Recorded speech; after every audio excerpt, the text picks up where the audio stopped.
All right, good evening, everyone. I'd like to welcome everyone to the Tuesday, October 27th, 2020, Radnor Township School District regular, this is a virtual business meeting, and we will start this meeting with the Pledge of Allegiance. I pledge of allegiance to the flag of the United States of America, and to the republic for which it stands, one nation, under God, indivisible, with liberty and justice for all. Okay, I'd like to report that the board met in executive session on the following dates: October 6th to discuss real estate, October 20th and October 26th to discuss personnel, and on the 26th to discuss safety. And now we'll get right underway with our report from students. I think that Avery's here. Welcome, Avery. And yeah, I think Austin is as well. Yep, welcome. Hi, everyone. Now that we are back to our one presentation a month, we have plenty to fill you in on. We usually save sports for last, but that's where I'm going to start today. It has been a whirlwind with the rise of sports through the pandemic, from masks to spectator rules and everything in between. It has been different, to say the least, but so enjoyable. Players and coaches have been very respectful of the mask rules and social distancing guidelines. However, when playing against schools that have not been wearing masks, it causes players to feel frustrated and even disadvantaged. Last week, when the girls' soccer team went against Haverford and then again against Strathaven, neither of those teams were wearing masks during play. However, girls' soccer still pulled out a double overtime win against Strathaven with a goal scored by junior Emily Diutolo for a final score of 2-1. Girls' soccer then celebrated their 13 seniors against Springfield on Thursday, October 22nd. As a senior, there were moments I wasn't sure that this season was going to happen. So celebrating senior night with all my teammates who I've been playing with since elementary school was a really memorable experience. Field hockey celebrated their senior night on Wednesday, October 21st, with a win against Springfield. Football had its first game against Strathaven on Friday, October 23rd. Despite the tough loss, Radnor was thrilled to be back on the field. Coach Ryan was very excited about his returning defensive lineup, as he hoped the experienced line would give them the edge over their competition, and they surely showed up to play hard. You can read more about Radnor football's defense and girls soccer in their articles on papreplive.com. This upcoming Friday, Radnor will celebrate homecoming as they take on Pencrest. You can see the homecoming court nominations on the Radnor Township YouTube page. It is great to see so many of Radnor's traditions living on, despite the circumstances that we are in. For the community, the game will be live streamed so everyone can take part in the action. I speak for many athletes when I say, above all, we are just grateful to be back on the field. On Thursday, October 15th, Radnor High School held its first ever virtual activities fair. I can say wow, Radnor has a lot of clubs. Each was given one slide and a brief verbal explanation of their club, and the entire presentation took about an hour. This is a testament to how involved the Radnor community is in furthering their academic experience while also giving back to the community. Clubs will look a little different this year, but I know that club leaders and teacher sponsors have been working tirelessly to give students the best experience that they can.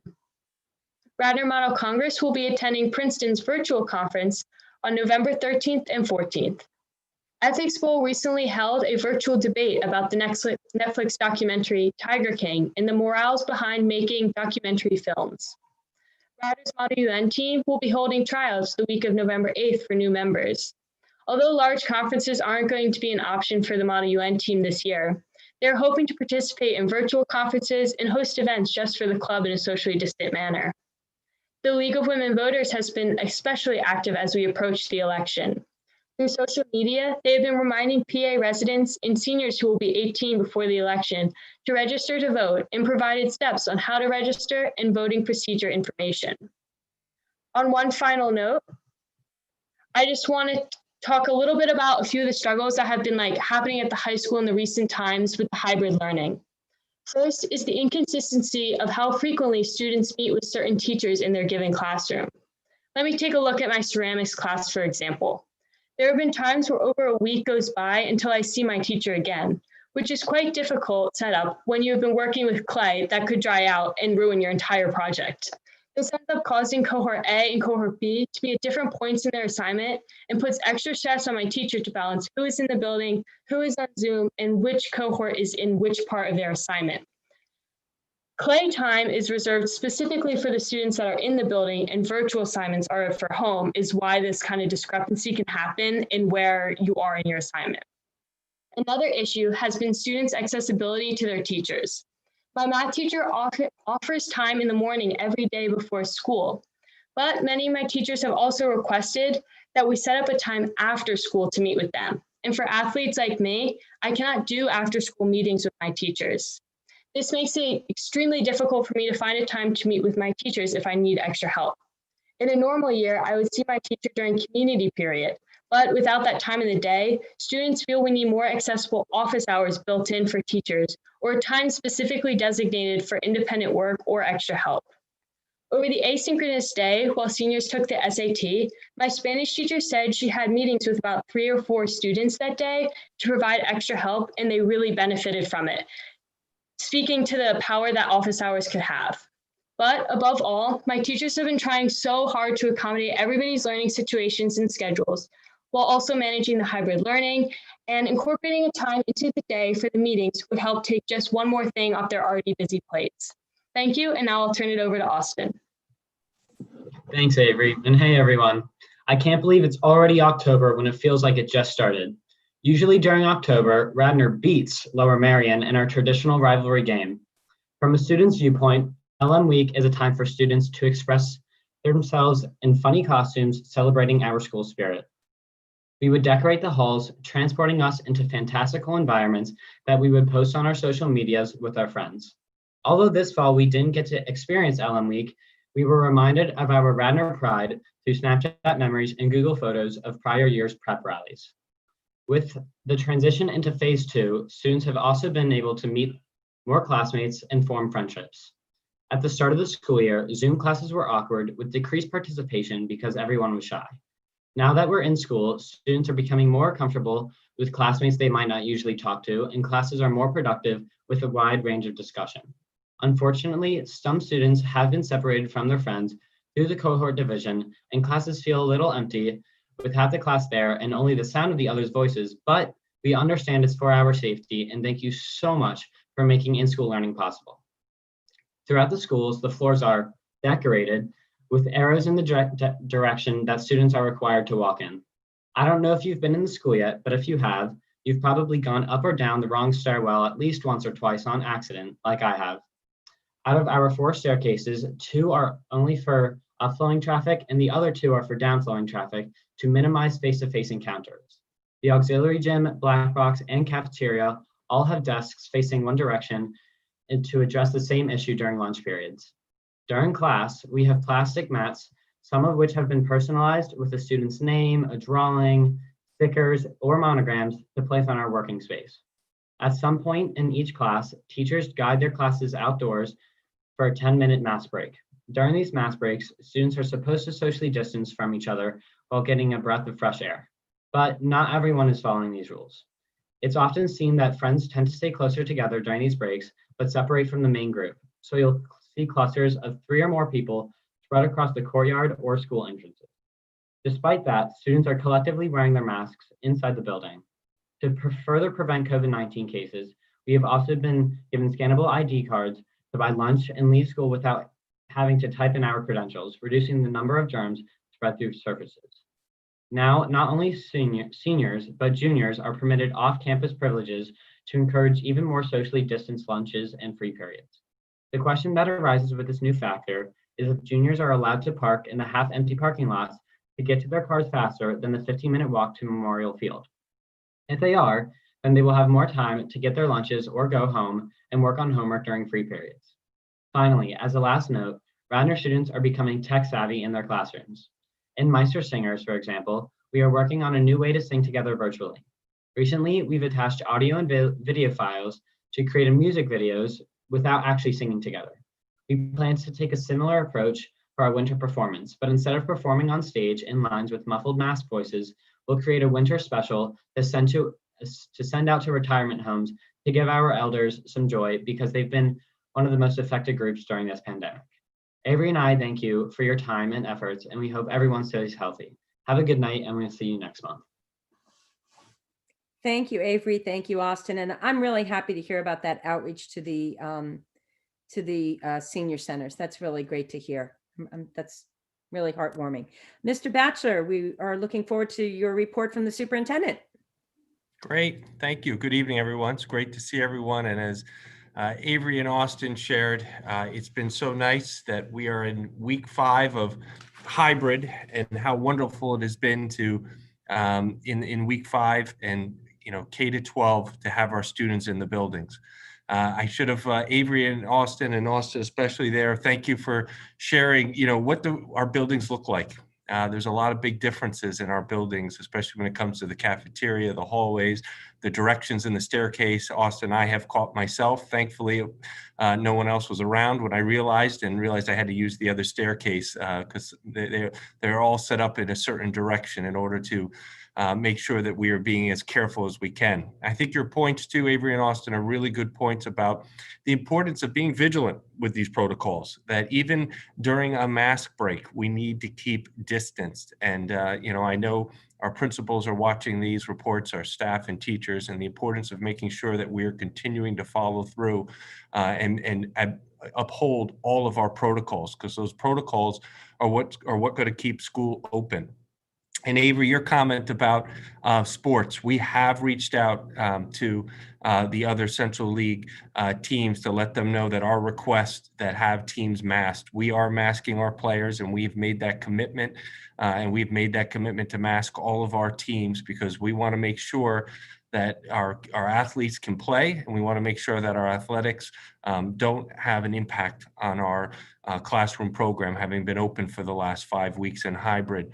And so that we have reinforced with the Central League that request to have the students masked when we're playing and in competition. So thank you for sharing that tonight. Tonight, I want to begin by also just giving everyone a thank you. This is week 5 of hybrid, and we would not be in hybrid if it wasn't for the teamwork, the hard work of everyone in this district. And I mean everyone, from our school board to all of our teachers, our administration, our support staff, every department in this district, our parents, our students, our community, the support and the energy and the hard work that everybody has put in. And it is, when we first started, I said to everybody, it feels like we're going to be hour to hour. And it felt like that. It was minute to minute or hour to hour if we opened up. But I think on week 5, we feel like we're a little bit more day to day. And we feel like that, each week and every day, we are adjusting, we're learning, we're making sure that we stay to our protocols. I want to thank the communications department for putting together this quick video. And I'd like to take a moment to play that video right now.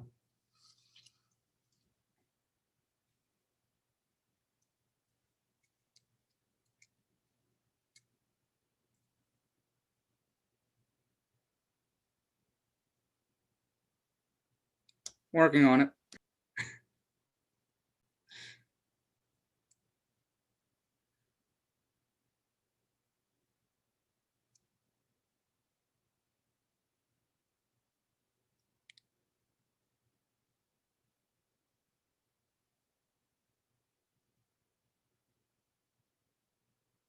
There's no sound. And actually, maybe there's sound on the YouTube version, Michael. There's no sound on just the board meetings. I know sometimes for us, there's a little different view of it versus what the community is seeing on YouTube.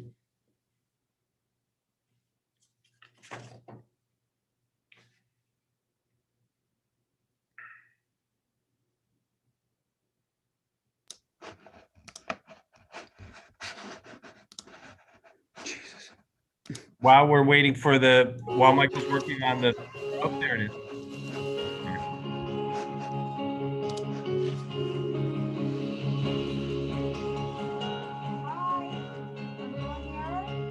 I've got people in front of me and I've got you guys on the screen. So this is exciting.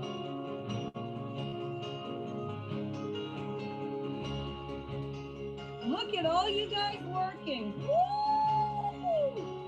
Is there a prime number that goes into the remaining? Harrison? Yes.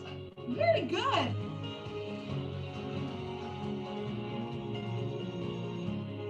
I love being back. I like seeing all my friends and my teachers.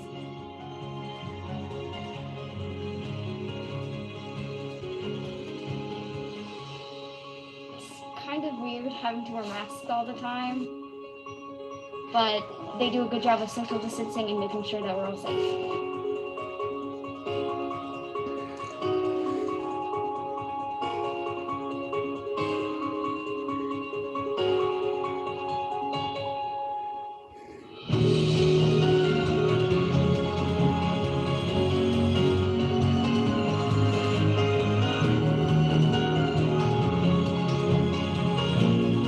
Welcome back, Radnor!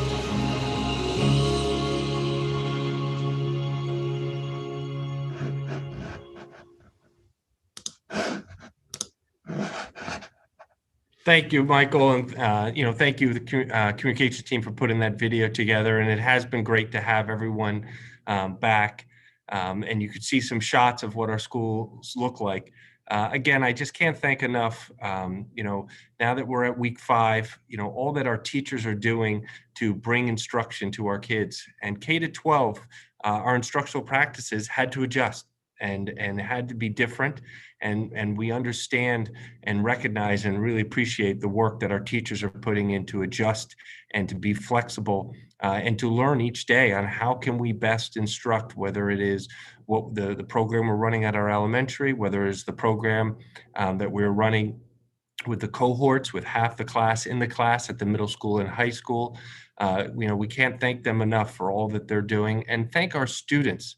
Our students are following the protocols, and so we want to thank them for all that they're doing to keep with the protocols. And I know we're going to be sending out reminders, but I want to thank our students for their willingness to follow the protocols as we move forward as a district. So I want to move to the next slide, talk a little bit about our supports that we're giving. We realize that this situation, even as appreciative as we are to be in the hybrid right now for the last 5 weeks, we realize that this isn't ideal. We realize that all of us want to have our kids back, and we want to have our kids back, and we want to have them back and not have a mask. We want to have them back and be back, have those opportunities pre-COVID to have our schools be more normal. And we also know that's not our reality this year. We are actively looking to make sure that we are supporting our students, and our other groups and our parent groups within the district are working hard to do that. So this slide here just shares some of the supports, just a small sampling of some of the supports that have been happening, whether it's through our Speak Up organization, whether it's through our, as a district, offering mental health supports, and other organizations, our Parent Ask group having a session as well. And we're all trying to make sure that we are supporting our kids and also our families at the same time. We recognize the stress and the strain that are on our families during this pandemic, and what is happening within the community as well. And we're trying to offer some supports.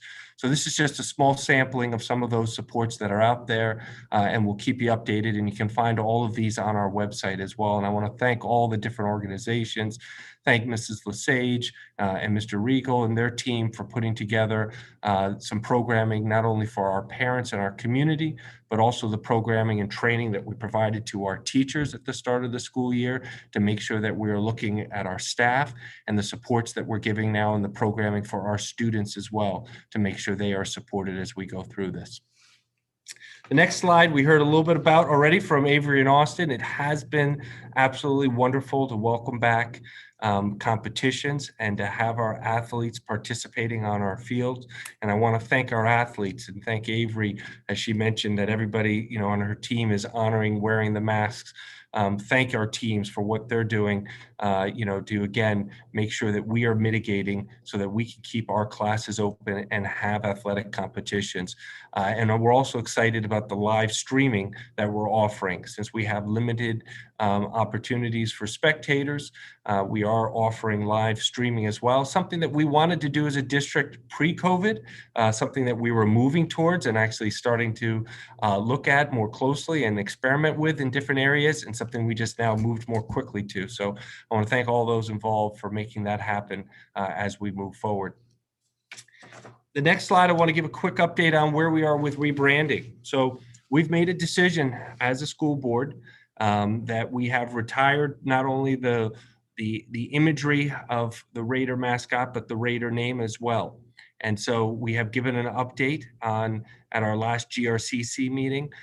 We gave a quick update of where we are in this slide. I won't read it all to you, but just to summarize to the board and our community, we are still gathering information, looking at what other districts, other even universities and colleges, how they have gone about this exact activity. This is something that, we're not the first district to be looking at, a rebranding, looking at removing the imagery and selecting a new mascot. So we're seeking and trying to understand how other districts have gone about this, how we can create a process that gives voice to various stakeholders within our community. And we were also looking at inventory, all the different things that will need to change, and understand all the different places where we need to change, where that Raider name needs to be removed, where the Indian imagery needs to move, and cataloging and identifying all of those changes as we move forward. We have begun to make some of those changes that have been a little bit easier to complete. Others are going to take a little more time to identify, uniforms and other components, moving forward. So we'll be giving you an update, giving the school board and our community update in the future as we continue to investigate and develop that plan moving forward. And then the next slide, we talked a little bit about this in curriculum just at our 5 o'clock meeting, and I think people have seen this, and we've been sharing with our community that we are looking for substitutes. If you watch the video we just showed, you saw Dr. Weidlich, our middle school principal, teaching a class. There is other administrators who will be on this meeting tonight who have been actively involved in jumping in and covering a class. As much as our administrators love to be in a class, and it does present a great opportunity, we're having to do it out of necessity. We're doing it out of necessity because there is a shortage. There's a shortage of substitutes. We're not the only district that's experiencing this. We're going to talk about this tonight. We've sent out mailers to our community, looking at trying to target not only our community, but beyond our community. All of our substitutes do work through Kelly Educational Services. We list here that there's Radnor substitutes are going through Kelly. In reality, everyone will be working for, the organization we work with, we contract with is Kelly, but we will help people. We've listed as a Radnor sub. So if somebody want to just reach out to us, our HR department will help you walk through that process and help guide you to what you have to do to sign up with Kelly Educational Services. And then if you want to only sub in Radnor, that's fine. You can choose to, we would love that. You can choose just to sub in Radnor. So we are looking for substitutes, both teachers and paraprofessionals. And we'll be sharing tonight exactly what is causing this, we believe, and sharing some more details about what's happening across our country when it comes to substitutes and staffing. And this continues to be day to day one of the places that we are having a struggle for as we move forward, with our program in hybrid each day.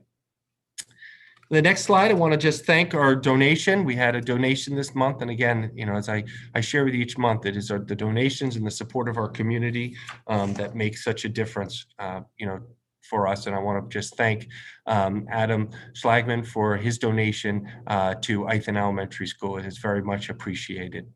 And then lastly, I just want to mention that tonight, we're going to talk about, we have a couple of things on the agenda. Obviously, we have many things on the agenda, but we have a couple of presentations, and we do have some recognitions I want to jump into soon. But we do have a presentation tonight about the status of hybrid instruction. We have nothing that we're moving forward for a board vote when it comes to our hybrid instruction, our phases. But we want to share with our community tonight just the status of where we are with our hybrid instruction. Obviously, we are monitoring very closely and seeing what's happening in our county with community spread. And we want to talk about that impact and the impact it may or may not have on us. I think the constant message we have said about change and realizing that we have to continue to reevaluate at all times. We're going to share tonight what are those factors that could suggest that we would have to move back to online virtual instruction. And it could happen at any time. We've recognized that reality. Don't believe at this point we need to do that. We're not recommending that tonight, but whenever I say something, it's as good as tonight when I'm speaking. I don't know what tomorrow or the next day will bring, but tonight we are not recommending, even though we are seeing numbers that are concerning. And we need to make sure that as a community, we have really come together. Our community has been quite impressive about emphasizing the importance of wearing masks. And I got to tell you, as a parent, running carpools, and yes, carpools are happening again on weekends. I have, kids involved in activities. We have to be vigilant and we have to be really careful. It's going to be a carpool that we run and kids aren't masked. That's going to create a problem for us as a school district.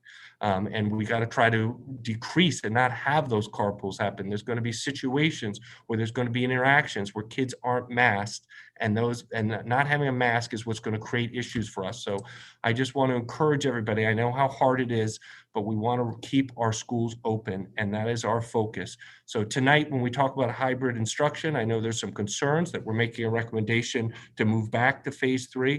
We are not making that recommendation tonight, but always realize that these, we're day to day or week to week on how things could change, but we're not making that tonight. At the same time, as a district, we have to be continually looking at and be prepared to move to phase 1.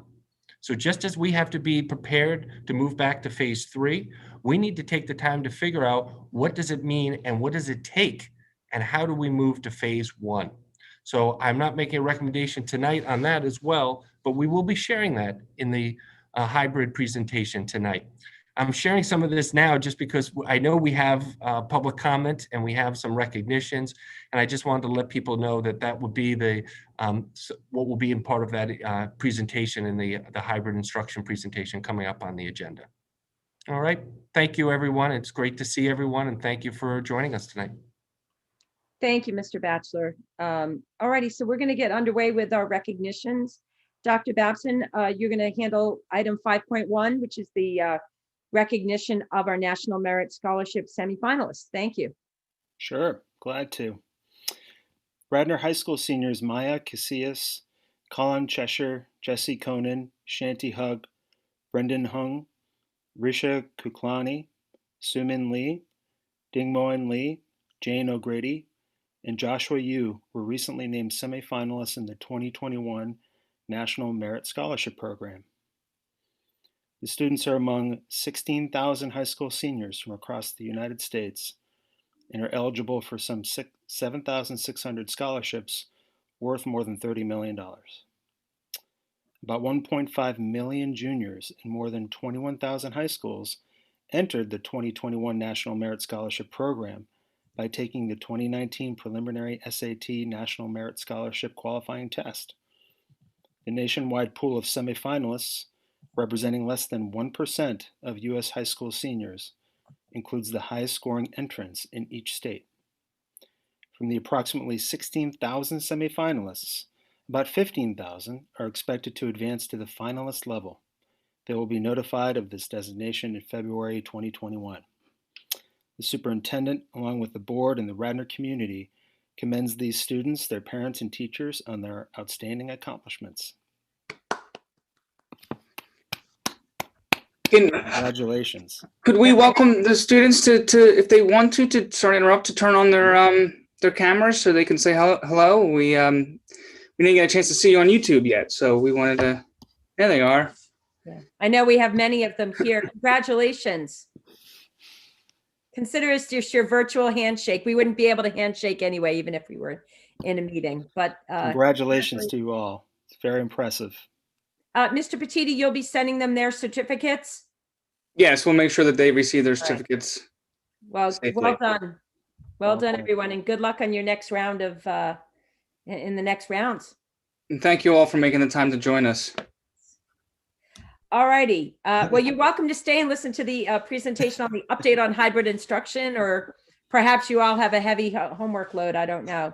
But we're going to get right underway with our presentation tonight, our update on hybrid instruction. Mr. Batchelor, is this going to be you, or will it be Mr. Bechtold and Mr. Dukevich? It'll be a team of us, so it will be a joint effort. Great. Yes, and others will join in as well. So, and I already gave a little bit of in the last presentation, so we'll jump right into it by having Mr. Dukevich first just share a quick little update on where we are with hybrid instruction at the elementary level.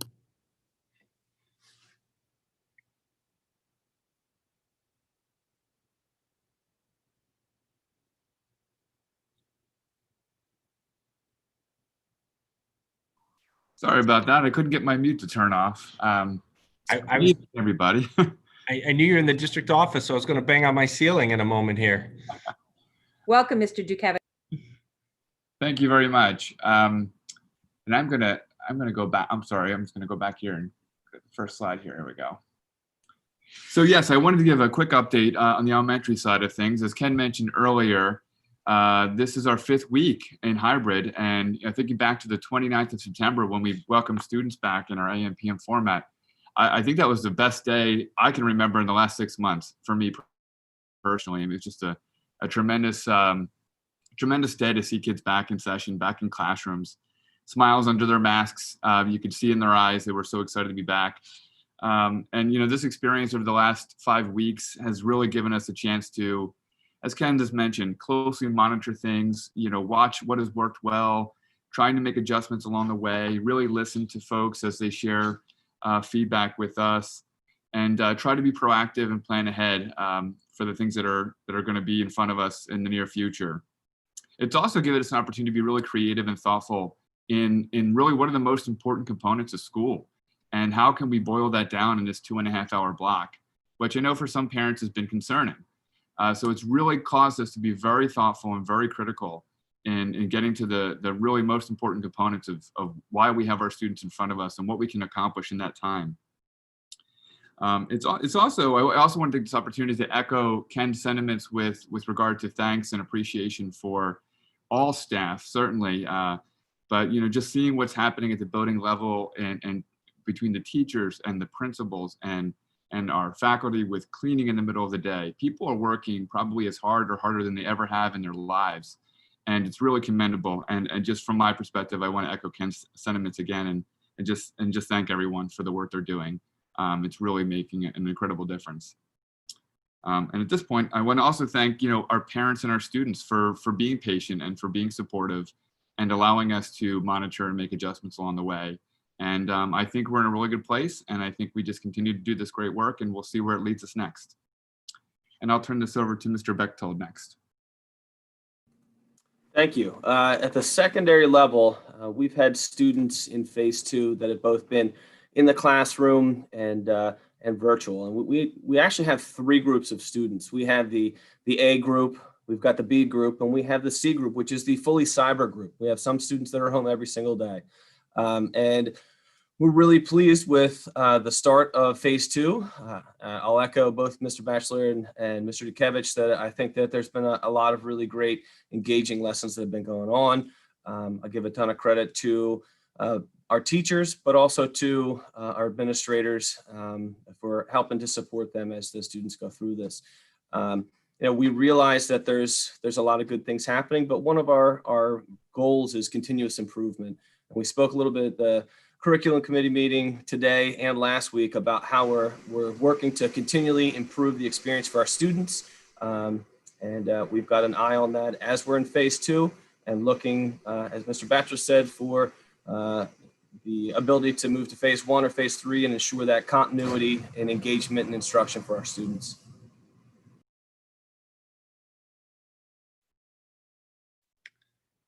So our agenda for the presentation tonight is going to be an update on hybrid learning, implications, meaning our metrics. I think everybody who's been tuning in, and our updates on metrics and where we are with the guidance, update on that guidance from Chester County, the implications for us as we look to phase 1. What are those implications of social distancing, the logistics, the staffing, and then really the implication to our experience? What are we experiencing as a district now that we are on week 5 in hybrid plays into our decisions. So our decisions that we have to make moving forward, we are looking at many factors. It's not just one factor as we move forward, and that's what we want to talk about tonight. So the next slide, if we could move to the next slide, is something everybody's familiar with, the PA Department of Health, what I've called guardrails, and with our most updated data. We've been updating this each week. The health department updates this every Friday for Delaware County, and they post it every Friday. So you can see where the numbers are, where the percent positivity and the incidence unfortunately have been on the rise. So this is the PA department guardrail, if you remember, that gives a low, moderate, and substantial, and that cutoff of 100 incidences for, when we look at the incidence cutoff, and then when we look at the positivity, you can see where the cutoffs are for positivity. If you go to the next chart, we have the Chester County Health Department guardrail. So again, the state provided us a guardrail and the health department, and just for those who may just be tuning in for the first time, the Chester County Health Department is working with both Chester County and Delaware County as we go through this pandemic. They are the health department we are working with directly. And they provided us with guardrails of low, moderate, high, and very high. And these are what we used again to help guide us in opening. And we continue to follow these very closely. And again, you can see, unfortunately, with the very high cutoff of 80, this is the first time we've been above that, in the last 3 months that we are at 93.5. So we are concerned about what we're seeing in the spread level we see in the county. If you go to the next slide, we also have the health department has provided, it's not our school district as if just school incidents, it is the district boundary and what's happening in the community of Radnor. So what's happening in the community of Radnor incidents, you can see that as well. They take that number each year, even though we have 30,000 residents and incidences out of 100,000, they convert that each week when they look at that. And so we're at 44.2. That's not a school district as in just the students and staff. That is a community number. And then you can see again the concerning piece where we are with Delco. We can move to the next slide. Go ahead. And then we've been tracking these same charts. So we put 3 of them together. I know they're hard to see, but these are on our website. But this is those same information from the last couple of charts. But just as, we joke that it's the Radnor constellation with the one, you can see how everything's moving. But you can see where we've been and the importance of trend data. What we are trying to see and the importance of the trend data is what's significant. We don't want to make a decision based on just 1 week's worth of data. We want to look at the trends. And that is something that the school board has been discussing and emphasizing, for months now, the importance of looking at the trends. And these charts are giving us that opportunity to look at the trends. And it is concerning what we see now and where it is trending and where it is heading. And we're going to continue to watch that. And you can see that it very clearly shows here that our incidence is now in the red.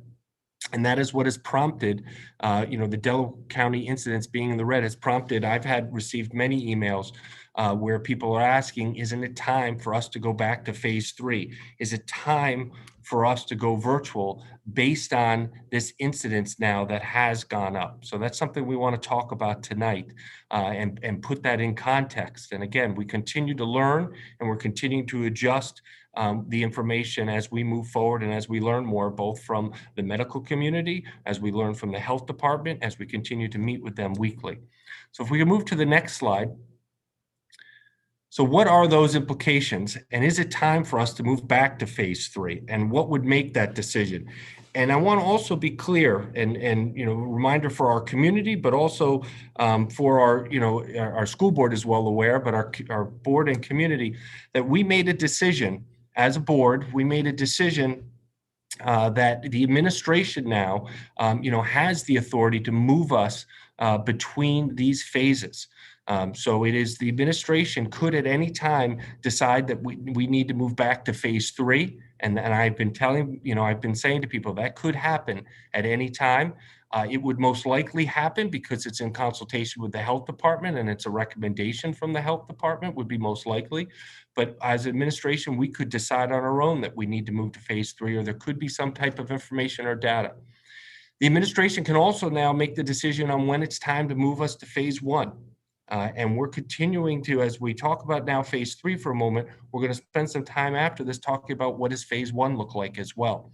So is it time to move back to phase 3? So even though you just saw us in red in that last chart, I want to share with our community that what is going to guide us are 4 factors moving forward. So those metrics and guardrails are still going to guide us and are still important. But what also is critically important now that we've been open for 5 weeks in hybrid, is our experience.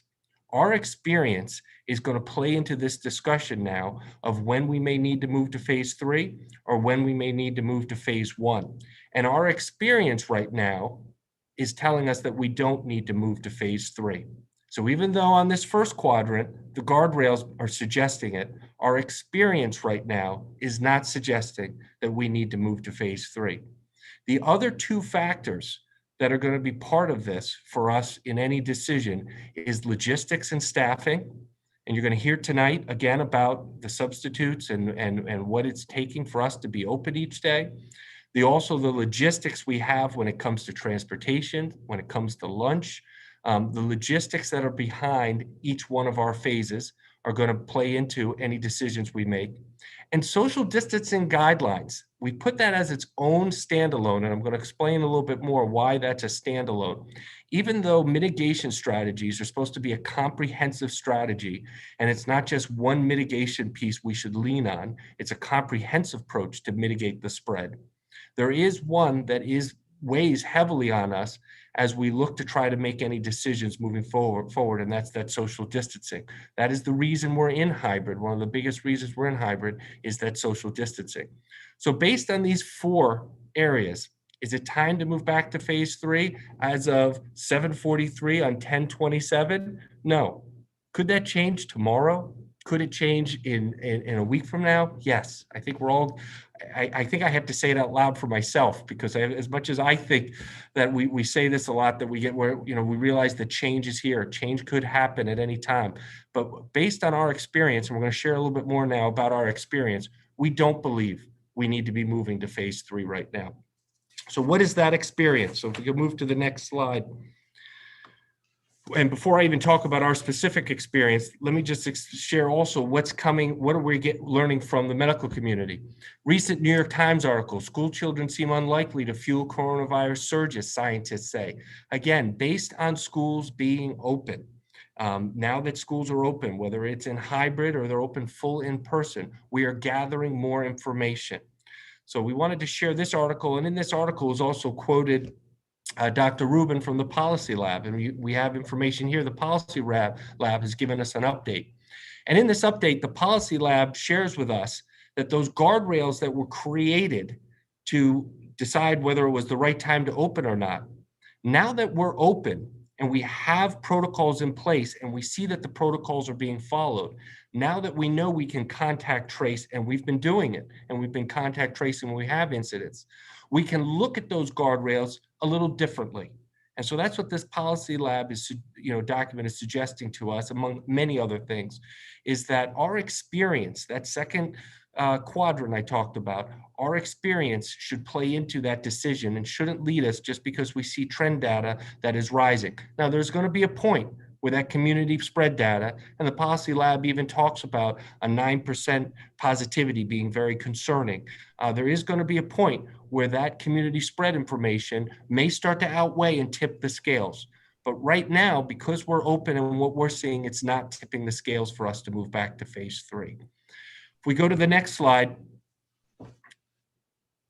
this is between September 6th and October 14th, this is what Radnor has been experiencing as a school district. And so what we're sharing with you, and this is just from September 6th to October 14th. And I can even tell you that this data has changed just even as recently as last week. I know of an additional case. So some of this data, when we share it with you next month, will be different. But just looking at the snapshot of September 6th through 10/14, you can see what are our number of positive cases we've had within the district, the number of quarantines from outside exposure, and the number of quarantines from school exposure. Whenever we have a situation, we're working closely with the health department on who we should notify and when we should notify. And the health department works very closely with that. All of this data is now you have to realize is based on what we know as a school district, what is either reported to us, whether it's something we have discovered, and then it is in working with and confirmed with the health department as we move forward. So we wanted to share this data so our community could see where we are, and each month we will continue to share this information. As we have been saying as a community, we're going to have spread and we're going to have situations where we have exposures in school. What's absolutely critical is our ability to contact trace, our ability to make sure that our mitigation strategies are being followed, because when our mitigation strategies are being followed, it then has implications as we work with the health department on to what extent do we even have to quarantine, depending on the circumstances. And every situation, if I've learned from the health department, every situation when they do their contact tracing, every situation is different. So we want to share that information with our community as we go forward. We will, each month have an opportunity to share the status of where we are as a community as we look at this.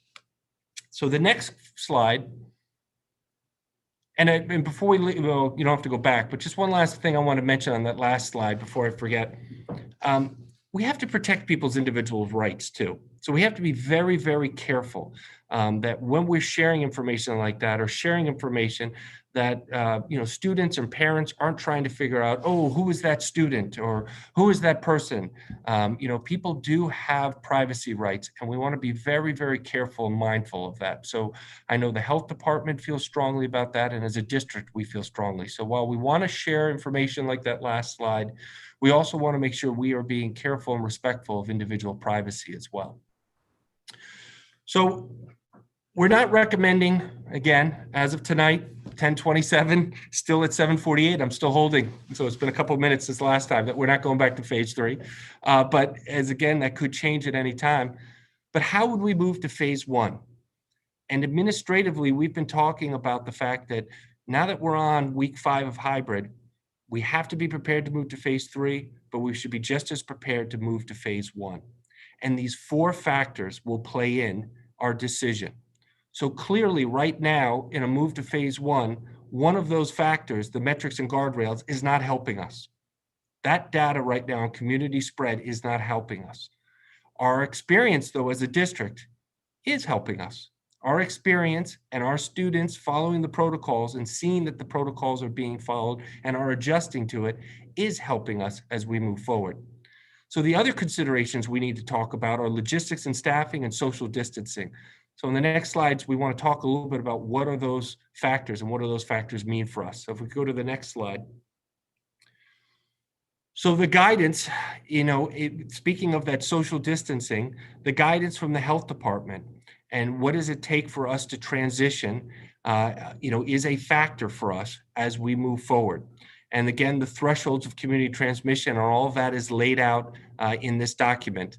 In the next slide from the health department, the key piece in the guidance, and this is the guidance, and again, the guidance is updated. It's been updated, I think, 7 times, if I recall, and it's updated 7 times because the health department is continuing to learn, continuing to adjust based on the circumstances, based on what we learn, based on changes from CDC. We see that one of their requirements is the 6-foot distancing. One of the guidance pieces is the 6-foot distancing, but there is a piece in the guidance that says school districts, if there's evidence that exists for improvements, with cases, transmission, deaths, hospitalizations, schools may consult with the Chester County Health Department about transitioning to in-person with less than 6 feet of physical distancing. So we have started that conversation with the health department to understand what does this mean and what could it mean for us. As a school district, we feel that we need to be prepared and need to understand, and that as we as a district are seeing that our protocols are being followed, what does this mean for us? And how would we as a school district possibly transition to phase 1, knowing that 6 foot of distance is why we're in hybrid. In order for us to leave, there's a lot of pieces, but the big piece, and that's why it's one of those 4 factors, is that 6 foot of distancing. We could have all of our students back at 4.5 feet. So we need to look very carefully at this guidance And this is the piece, one of the pieces that we have to make sure that the implications for busing and for also lunch are part of it. But again, this distancing of 6 feet versus 4.5 feet, it is our hybrid program, are bringing our kids in every other day. It's the morning and afternoon session that gives us the 6 foot of distancing during the school day in the hybrid program. So now that we're 5 weeks into it and we're seeing that our protocols are being followed, we want to understand now, what does it mean for us and how do we get to phase 1 looking at this guidance? So Dan and Sean will next share in some of the next slides just more about the distancing and some of the challenges, not only with distancing, but the challenges with transportation and during lunch, and then also share a little bit more information about the substitutes, and then we'll take some questions from board members at the end. So I'll turn it over to Sean. Thank you, Ken. As Ken just mentioned, the social distancing piece is really a very critical implication at all levels. In the elementary setting, and these 2 pictures on the screen now show, a sense for what does a hybrid look like in practicality at 6 feet apart when you have, upwards of 12 students at the maximum in a classroom. And that's using pretty much every square foot of the classroom space and removing quite a bit of the furniture that once existed in classrooms, additional tables and bookshelves, things like that we've had to remove over the summer. And recently, we've gone back in classrooms and remeasured. We did some of that measuring over the summertime, but at that time we had additional furniture, things like that we've had to since clear out and store. And as you can see in these 2 pictures, only this gives you a small view of the classroom. Imagining twice the number of students at 6 feet is just not possible. And in our investigations at the elementary level, at 6 feet with the classes the way they are situated now, we could essentially fit about 16 students at maximum, and that's at maximum at 6 feet. At 4.5 feet, however, we're averaging about 20 to 24 students in that same space at 4.5 feet. So as mentioned here on the screen, and we've shared before, we're very comfortable saying that we can reach 4.5 or more feet, and in some cases, when we have smaller class sizes, very close to 6 feet. But to reach this across the board with all students for full day program, 6 feet right now is not possible in the classroom without really significant additions in staffing and spacing. And at this point, I'm going to turn it over to Mr. Bechtold to talk about, and Mr. Stitzel to talk about staffing and some of the implications around staffing. All right, thank you. Yeah, Mr. Stitzel and I will be presenting the next couple slides. This is a executive summary of the curriculum committee meeting where we talked about this in a little more depth. RTSD has been working diligently to staff all of our classrooms, despite teacher shortages that are going on. And so as we talk about phase 2 and maintaining there, or looking at phase 1, this year's been a really challenging year for schools in Pennsylvania and even in surrounding states. It's really been the perfect storm. You have been asking your employees not to tough it out. And in previous years, you'd have teachers or paraeducators or any other employee secretaries that would come in when they didn't feel well. And this year, we're asking people to stay home if they're sick. We have limited subs. Parents that typically have served as day-to-day subs, a number of them are unable to do so because their children are hybrid or they're fully virtual. And so they're at home working with their own children. We saw an increase in retirements, and there is a significant shortage of certified teachers that are graduating from colleges and universities. Next slide, please.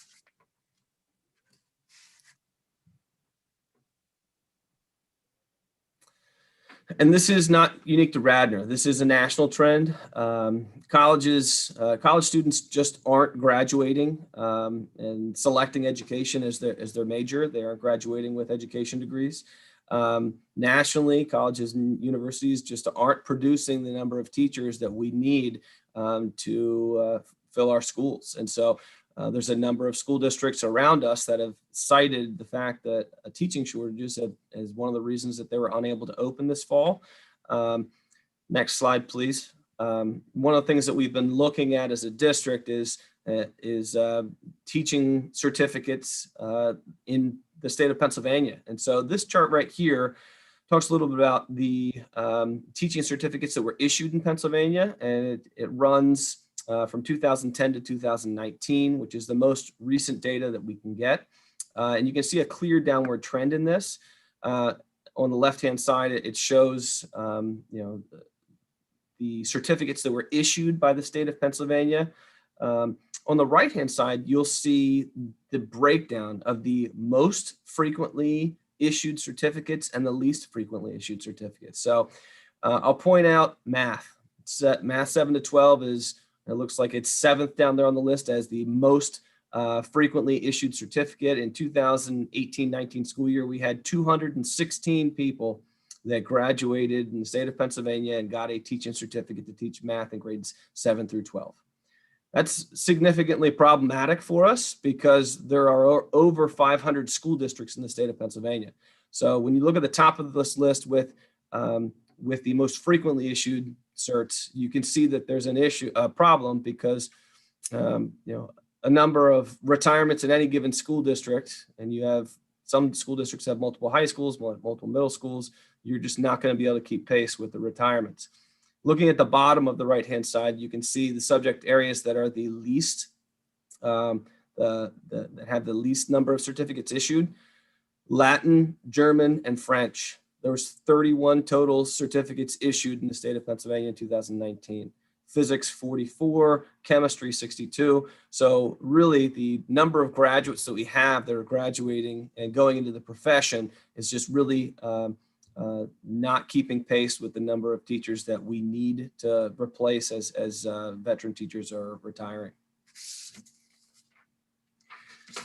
Next slide, please. Mr. Stitzel is going to take over here and talk a little bit about the rise in retirements.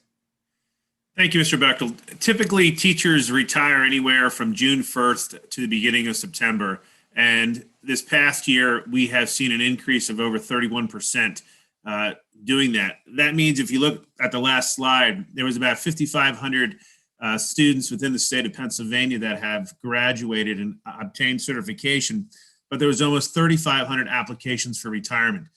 So that number is way too close for our comfort. And that's one of the reasons we're seeing the shortage. Ironically, this year, September 1 through September 8, the first week that most schools were in session, there's been over a 400% increase in that week retirement from 2018. So basically, from 2018 to this year, over 400% more have decided to retire the first week of September, which is drastic, and that's causing some of our problems as well. Next slide, please. So there was a law enacted, the Family First Coronavirus Response Act, that was allowed staff, employees to take leaves based on childcare issues or symptoms related to COVID. The act actually sunsets December 31 of this year. It is unknown if the legislation will continue it or not, but we have had 25 FFCRA cases, meaning staff have taken advantage of that. 5 of those were due to a childcare and they were extended leaves. 20 of those were due to symptoms of quarantine isolation related to COVID. We also had support staff. There was 28 of them that have taken, and again, 1 due to childcare and the rest due to symptoms. Next slide, please. So what has Radnor been doing? Well, as you know, our administration always monitors what's going on, and we're trying different things. We've increased our sub rate from 110 to 150 per day. We've increased our billing substitutes, and we've done a lot of postings in different mediums as well as on our website that we're trying to get people to Kelly in order to do that. We did create a cyber section for K-5. We created the Proctor pilot program in the secondary. We've also taken paraeducators that have expressed interest or have teaching degrees, and we slid them over to help us out for those teachers that are in need that we need to sub for them. We've also looked at student teachers. We found one through Temple University that had a master's degree. So a bachelor's degree. So we were able to emergency certify them, and they're actually going to be doing their student teaching with us while they're helping us out. Administration, we have a great administrative team. I know Mr. Bechtel and many others have covered classes, and thanks to those building principals and the other administration that have done that, because that helped us out in a pinch many times. We've changed our practices. We used to have a lot of conferences and training. However, that has been decreased by the Department of Teaching and Learning in order to help out that situation. We also consult with other districts and seeing what they're doing. Some districts are paying their staff to cover classes during their prep period. Some districts are actually decreasing and cutting some of their electives and using those teachers in the major subjects. Next slide. Mr. Bechtold. Thank you, Mr. Stitzel. Radnor's Communication Department has worked diligently to advertise our available positions. The information that you see below on the left-hand side in the center of the screen were posted to the Radnor Reader on October 11th and 18th, respectively. They garnered the second most and third most clicked items, respectively. We also have on our main page on the right-hand side, you'll see we've got information posted for people that would be looking for available positions, so they can readily click on here, and it's easy for applicants to find. Next slide, please. And just before we leave that slide, just want to mention to everyone, you know, our substitute service, we work with a service. We list there, you know, a Radnor sub versus working with the service. It's really all the same. We just wanted to let people in our community know and be aware that, you know, just because you sign up with the sub service doesn't mean you have to be subbing in other districts. You could only sub if you wanted right here in Radnor. You're obviously welcome, but we'd love to see it just here in Radnor. So that's why there's a distinction that for our community, we're willing to help you, walk you through that process and help you reach out to Kelly services and what it would take. But ultimately, all of our subs, we work through that sub service. Thank you, Mr. Batchelor. In addition to our advertising in the Radnor Reader and on our website, as Mr. Stitzel mentioned earlier, it's a variety of different mediums we've been using to get the word out. Our Communications Department and Human Resources Department have been collaborating to post information on social media. And a concerted effort has been made to get the word out using various platforms with the goal of securing more traffic and ultimately more applicants, so we can continue to keep our building staffed as we look to maintain phase 2 and look towards phase 1. Next slide, please. And if you are interested, as Mr. Batchelor mentioned, please feel free to go to one of those links. We would love to have you on board. If you have any questions or would like help through the process, please feel free to contact the Human Resources Office within the district. Our information is on the district website, and we'll be more than happy to help walk you through exactly what you need to do to get you into our schools to help our students.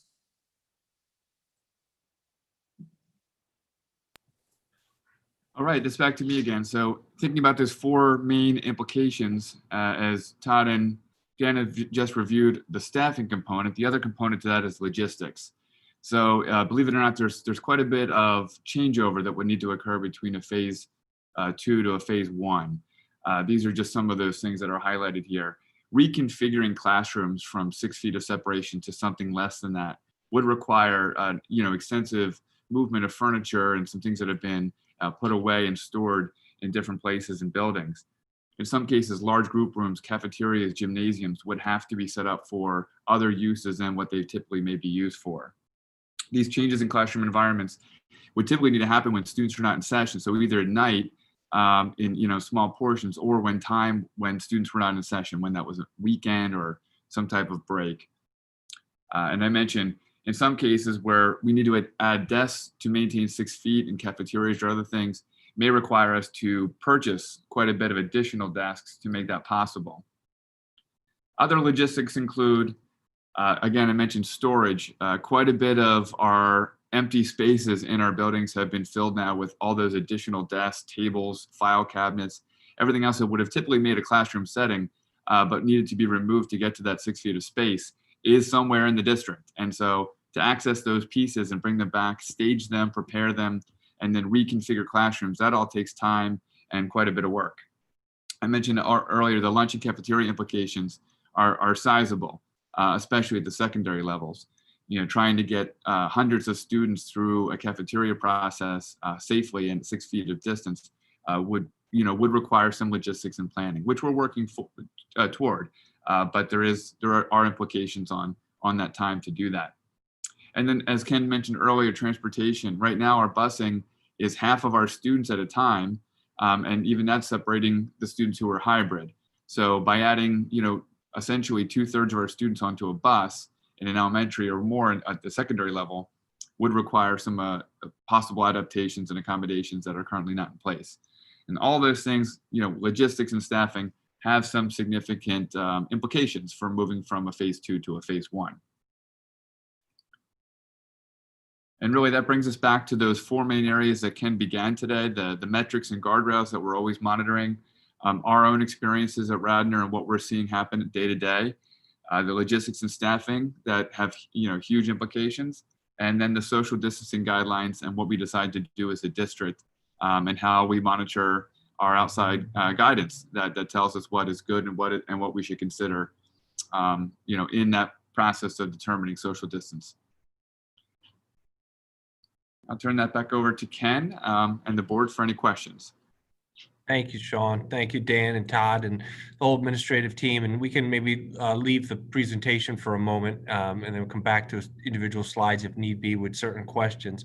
But we wanted to give the board an update. We wanted to make sure the board was aware of where we are, the status of our hybrid instruction. In summary, as I've shared, and also for our community to be aware that we need to be prepared to move back to phase 3, especially as we see the community spread continuing to be on the rise. We need to be just as prepared to move to phase 1. And when can we move to phase 1? And we've got to take the time now to understand what that would take. What are all the pieces to do that? So we're working hard to figure that out right now as well. And then we will continue each day, each week, especially each week when we look at those 4 quadrants, to look at this information and to look at that information to decide what's right for Radnor. And realize that I understand, I get emails on across the spectrum. I know we have community members who feel that we should be closing right now. I know that we have community members who feel we should have been in phase 1, earlier, or we should move to it tomorrow. And I understand that and can appreciate. I appreciate both perspectives. I truly do. I wanted our community and board to understand what are the factors we're using to make that decision and how administratively we will or won't, or what decision we will make as we move forward. We keep saying change is constant. We keep saying that, things are going to continue to change. That's the reality we're in.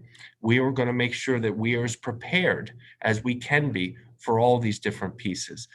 We didn't share tonight anything about, because we spent time last month talking about our cyber program, our online program. We have 30% of our kids who have been online at the elementary program, and we call it our cyber program, and we have about 18% at the middle school and high school, and we're continuing to monitor that as well.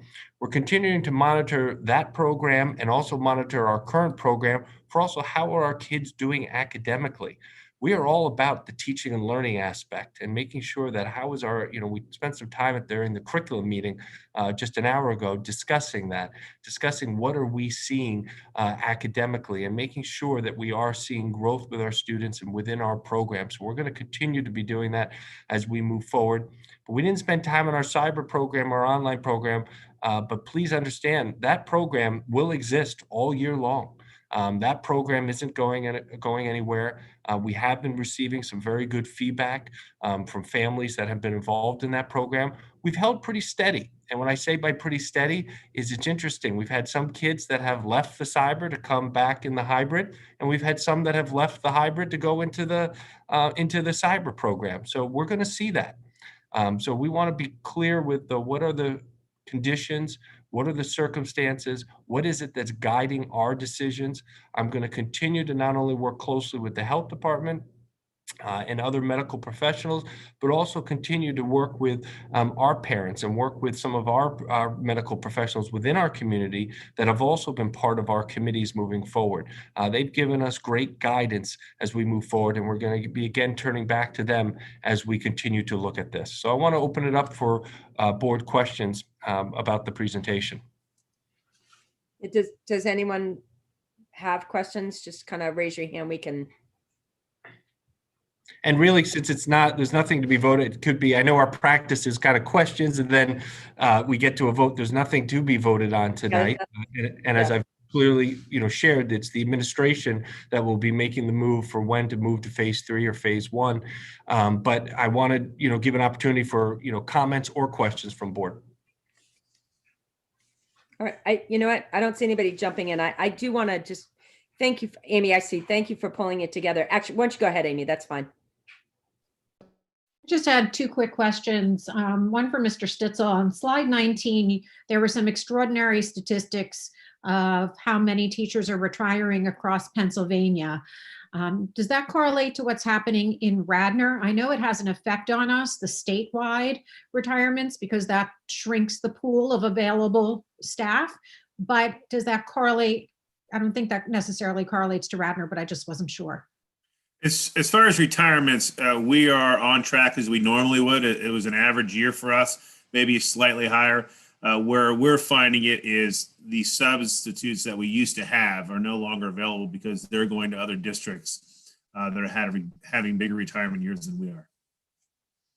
Okay, my second question is, the Delaware County Technical School has in its School of Hospitality, Tourism, and Human Services an early childhood education program. And I know this is obviously not an immediate fix, but those are students obviously who enroll, who have an interest in working with children. In terms of the long game in trying to replenish the teaching ranks, is that a school that we talk to about how to further cultivate those interests and talents, and maybe expand it beyond, talk to the DCIU about the potential for expanding a program if there's interest beyond just early childhood education? I think that's a good point. We have not had those conversations, to my knowledge, with those programs, Mrs. Goldman, but I think that is a good point. Mr. Stitzel, I saw you turned your mic on as well. Yeah, I'm actually having the countywide HR directors meeting tomorrow. So I'll bring it up because the DCIU representation will be there to see if there's anything we can do to help promote that. And last but not least, I mentioned this in curriculum, in case there's anybody out there who's interested in this, that there are a number of, from what I've heard, of recent college graduates who are really struggling to find jobs in this very difficult COVID economy. And there are numerous colleges out there who have career departments. And perhaps that is an area where we could reach out and see if anybody's interested, perhaps starting as a substitute or embarking on some other profession in the teaching ranks, given that there is such a need on both ends for jobs and to have teachers. Yeah, we recently put an email out just to our community, and one of the things we targeted was our recent grads, even right here in our community, with that email. It's a great suggestion. Liz, you have your mic. Go ahead. I have a question about moving to phase 1 at the in the elementary school. I know that 30% are cyber now, correct? And I know of some families who chose to go cyber because of the half-day option, just logistically to manage that with multiple kids and a work schedule. That was a lot, so they chose cyber. And I know in the curriculum, I'm just wondering if we have a handle that if we were to move to phase 1, how many of those cyber would want to transition back to full day. And then also, I know in the curriculum meeting, we talked a little bit about the pacing of those 2 programs. Do we anticipate any problems because of, where they might be in the curriculum cycle? Liz, great question. So we've held steady, as Ken just mentioned, around 450 students in the K-5 cyber. Last week it dipped down a little bit, and then this week it went back up a little bit. So we may have a little bit of folks who want to come back, and we may have folks who think phase 1 may be too aggressive for their family and they want to go cyber then.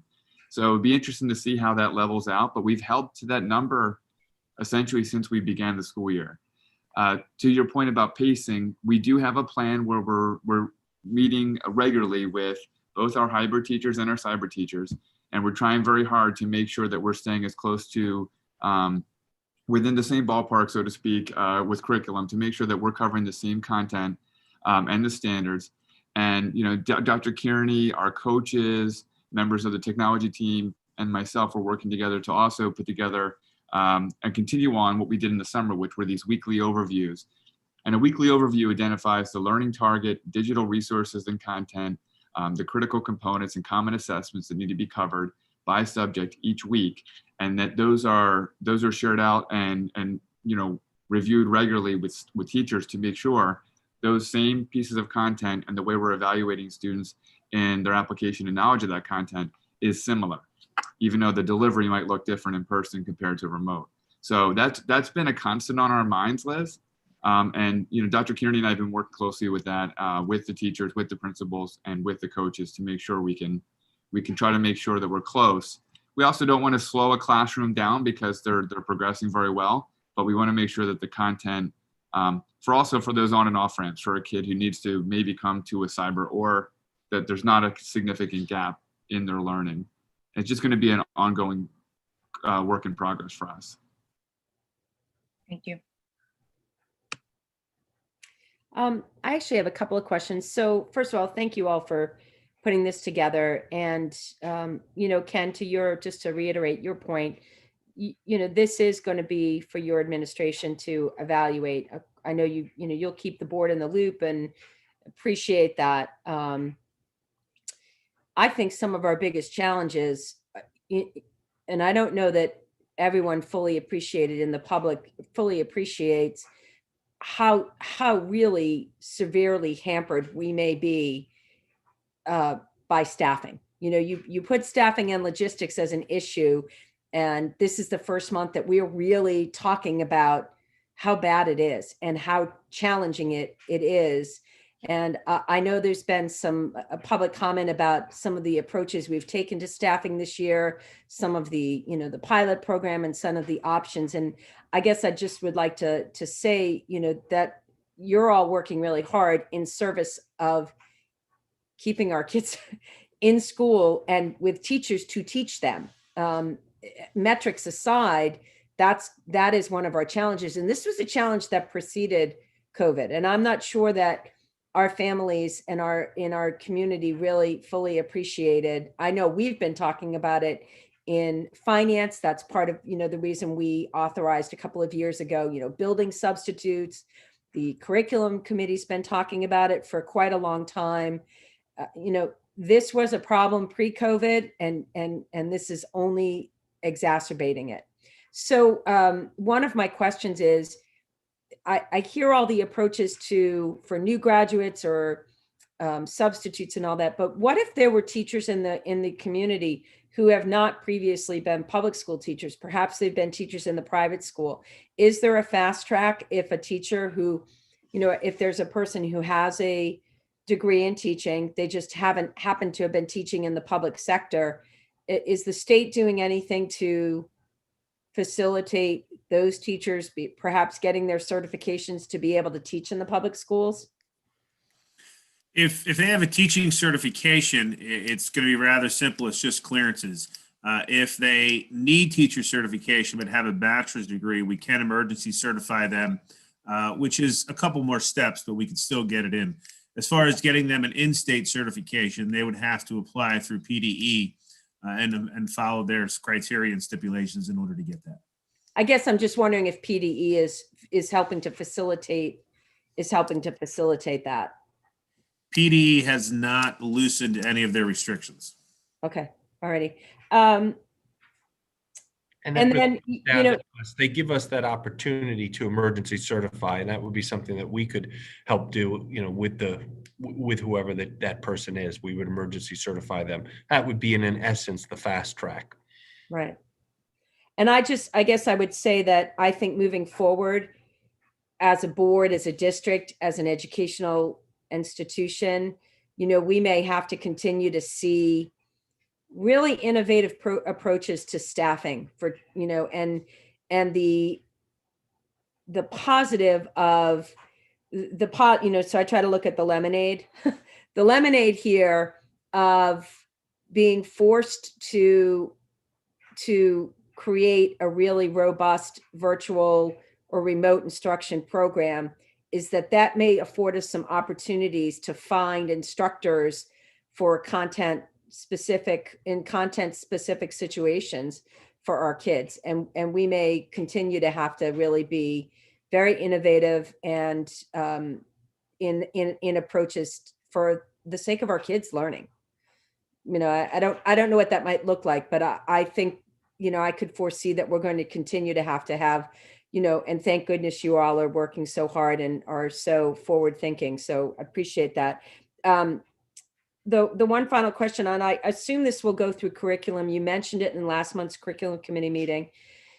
And I know that, Ken, you just mentioned it a few minutes ago, but, and maybe Sean, you did as well. It will be in the November timeframe is when we're going to be doing some informal assessments and really doing a drill down of how is the actual learning going for students, what, it's, and where we might need to make changes or refinements to make sure that our kids are getting what they need educationally, because that's the point of what this is all about, is actually educating kids. So will there be a point at which, we're hearing about the logistics of hybrid learning and, a lot of logistics, but the actual learning experience, is that something you'll be bringing through curriculum? I can mention at the elementary level, we are in the middle of our first literally administration. So we started last week, we finished by next week, and that'll be a benchmark to begin the year for, ELA. We have our first MAP assessment at the elementary beginning in December and going through February. Okay. So we'll have another one of those in the spring. So we will have some formalized benchmark assessments that'll tell us what type of progress our students are making. And then we also, of course, have our regular curricular assessments and comment assessments we use. So we will have, pretty much the same assessments we use on a regular basis. Literally did replace for this year F&P. We're still able to do F&P through hybrid now. And if we're in phase 1, we could also administer F&P if we wanted to. Now that's Fontes and Pinnell, right? I'm learning my acronym. Yeah. Sorry, I should use the entire. No, I don't serve on curriculum, but that one I'm remembering. Okay. Yeah. I do really appreciate all the efforts here. And I really appreciate, you have to be ready for, I think there's a lot more forethought that's needed to get into phase 1. And so I really appreciate that should the other factors align and the opportunity presents itself, you want to understand what you need to do to be ready to go. So I appreciate all the preparation that you're putting in place for kind of regardless of what, even though right now the metrics don't seem to be warranting it. I do appreciate that you want to be ready to go when you can go, how you can go, if you can go. So thank you. Andrew, go ahead. Yeah, thanks for the presentation, guys. And yeah, I mean, the numbers aren't looking great right now, but I think Ken said it really well that we're looking for trends. I think trends are really the key. A one-off data point isn't enough to make a decision as important as changing phases. So I was glad to hear that put into the presentation. At the same time, the numbers aren't looking great. Our current state test positivity rate is 11%, which is 2 points above that 9% threshold that the CHOP Policy Lab switched to from 5%. I just have a couple of comments about that report. I think the good news is that we now have some kind of observational evidence that we didn't really have in the summer, namely that we've been able to see how our protocols work. And so far we haven't had a massive outbreak. And so, okay, I guess so far so good. And Dr. Rubin and the co-authors of the report have noticed that in other places, that kids don't seem to be starting outbreaks or at the epicenters of outbreaks. But that being said, I was just kind of curious as to why they changed their sort of metric test positivity rate, like threshold, from 5% to 9%. That's almost double. Now, there's always been a conversation about 5% being somewhat arbitrary, but it is the number that the World Health Organization put out. It's the number that a lot of people have used as kind of a rule of thumb. So I think that it's all promising, but I think that confidentially, I contacted one of the members of the policy lab today. I won't mention their name, but they, off the cuff, they were seeing patients, but they were not able to really say off the top of their head why actually the number changed from 5 to 9%. So, I mean, on that note, look, Dr. Rubin has made presentations to various districts. Maybe we could consider inviting him back to the board. I know Haverford Township has had Dr. Rubin on several times and allowed board members to ask questions. So I think that could be quite helpful, and it could really, I think, guide us in our general decision making. Not about changing phases, but just overall, I think it could be helpful. Just an idea. Final point really is that the science on this is fast moving. So the largest contact tracing study ever done in the history of modern science that we know of was conducted and published at the end of September. It involved over 500,000 people. And basically, it showed that kids were absolutely very efficient transmitters of SARS-CoV-2. So what does that mean? That brings up a number of interesting questions, that we don't really have time to debate here in this meeting, but it's just interesting to think about that, maybe kids aren't transmitting it to adults.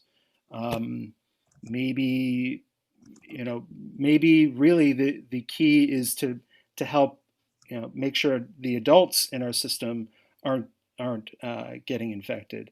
There are a number of questions that are still kind of up in the air. So if we are to move in any direction, I really hope that we're looking very closely at all of the data and not just sort of one or two data points. I just hope that we're very cautious and that we put safety first. I've heard a number of times that our goal is to get the kids back in school. Well, I mean, that's assumed. Everyone wants the kids back in school, of course, but we're in the middle of a pandemic and we have to prioritize safety. Our goal should be to educate our kids safely. That should be our goal. And, the teacher shortages, it must be pointed out that they have been exacerbated by COVID and, by the decision of some teachers to not, basically come in. And so I think that that all has to be considered in this conversation. I think, Andrew, you're right. I mean, we need to look at all those pieces and look at all the different data. And I will say that, one of the challenges with this, and we see it within our community, we see it within our school board, we see it, there are well accomplished and highly respected doctors on either side of this issue with so many things. And that is the one thing that I have learned as I've dove into this more deeply and every week. And that, we need to make sure we are listening and understanding all of those pieces, as you said, and all of the different perspectives on this. We need to make sure we're doing that.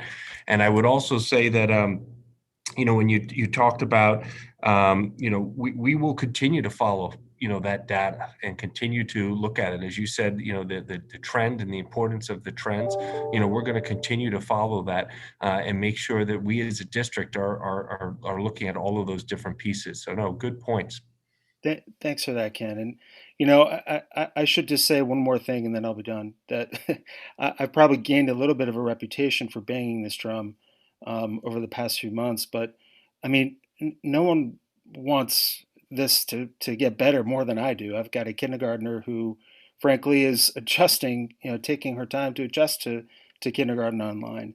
My third grader is doing great, but I would be over the moon for numbers to go down and for us to safely get back to school. And I think that it's quite promising and interesting to see that our safety measures are working well. I think that's fantastic. I would just urge, thank you, Ken, for that, reassurance that the decisions that are made by the administration in this district are done cautiously and with all the best data in mind. Okay, if there's nothing else, we're going to get underway with public. Oh, Lydia, go ahead. Sorry to do that to you, Susan. I'm going to take this conversation in a totally different direction. And I know I brought this up in curriculum and it was like a non-starter. And I'm not proposing that we have to do this or we should do this or there ever will be a need for it. But I just think it should also be in the back of our minds as we look at the teacher shortage that we may have to look at our curriculum and what we offer. And there may come a point where we have to say, certain things are a priority over other things. As Andrew said, we want to offer the best education possible, but we have to use the phrase, we have to go to war with the army we have. In other words, we can only do it with the resources that we have. And so it could be that, to keep class sizes small, we may need to shuffle some things around and maybe not offer the incredible array of things we offer, but, really focus on what needs to get done this year to make sure that each student has a successful fourth grade. We may need to, and I know nobody's thinking that right now, but if this continues and if other districts do open up, we're going to have even less, there might be fewer substitutes that are willing to come here. Like right now, we're one of the few districts open. So I think we could, just keep it in the back of your mind that that might be something that it would be wise for us to do, is possibly, figure out exactly what we have to teach. And all options are on the table. I mean, I think we've all used the Apollo 13 example many times in the last few months where, everything's poured out on the table and we got to figure out what to do. And that is a reality. We had to do that to open in hybrid. We had to do that to go online. We did have to adjust and not run certain things. And, those options and those discussions are still happening, Lydia. So thank you. Jeff, go ahead. Very quickly. I just feel that, I don't know, maybe it's just how I feel. This has become a little bit of a downer. And I just want to perhaps end by saying congratulations a little bit, knock on wood, of course. Thank you, Radnor. 5 weeks. Other districts are envious of where we are. Your experience, Ken and team, has shown, and of course the numbers are concerning. We don't want them to keep going up in the county. Radnor's numbers are not as poor as the counties, although it's on a smaller sample size. Experience and behavior speaks louder, to me at least, than raw numbers. And we have proven to date, knock on all the wood in Radnor Township in the world, that we can continue. And if it's hybrid, it's hybrid. But I think we've done a great job. Everyone on the Zoom administration the whole way down, and experience has shown that we can do this, and we are doing it in hybrid right now. And I think we can continue, and we should be optimistic and realistic, but experience to date has shown that we can do this. Thanks. Bradley? Mr. Dribblier, thank you for that. Not to deflate your positivity, I'd like to amplify it actually, but I did have one substantive question, dovetailing with something Mrs. Duffy said. One reason the enrollment in the cyber elementary might be so high is parents wanting that full day of managed instruction, not just the half day. But that made me think of something else that's coming down the pike, that could well be coming down the pike, which is more exposures and more students who have to quarantine because of exposures. And at the secondary level, we've got the easy option to be on camera live going into the classroom. What's the latest? And maybe this is a question that's better for Mr. Dukevich. What's the latest on what happens if we have more and more elementary kids who have elected the hybrid, or if we end up in phase one, or have elected live instruction in phase one, what's the latest on what happens for those students who have to quarantine for a long period of time, or who want to do the right thing if they've got some sniffles and they're following our protocols, they don't want to miss out on instruction. Yeah, great question, Bradley. So we worked out a plan before the year with Ed Diazio, our solicitor, and to outline what would happen, because we knew it would happen. So far, we've had two situations, two students who had to quarantine, not because of a positive case for themselves, but because of a contact. And we had them live stream into the classroom on an iPad.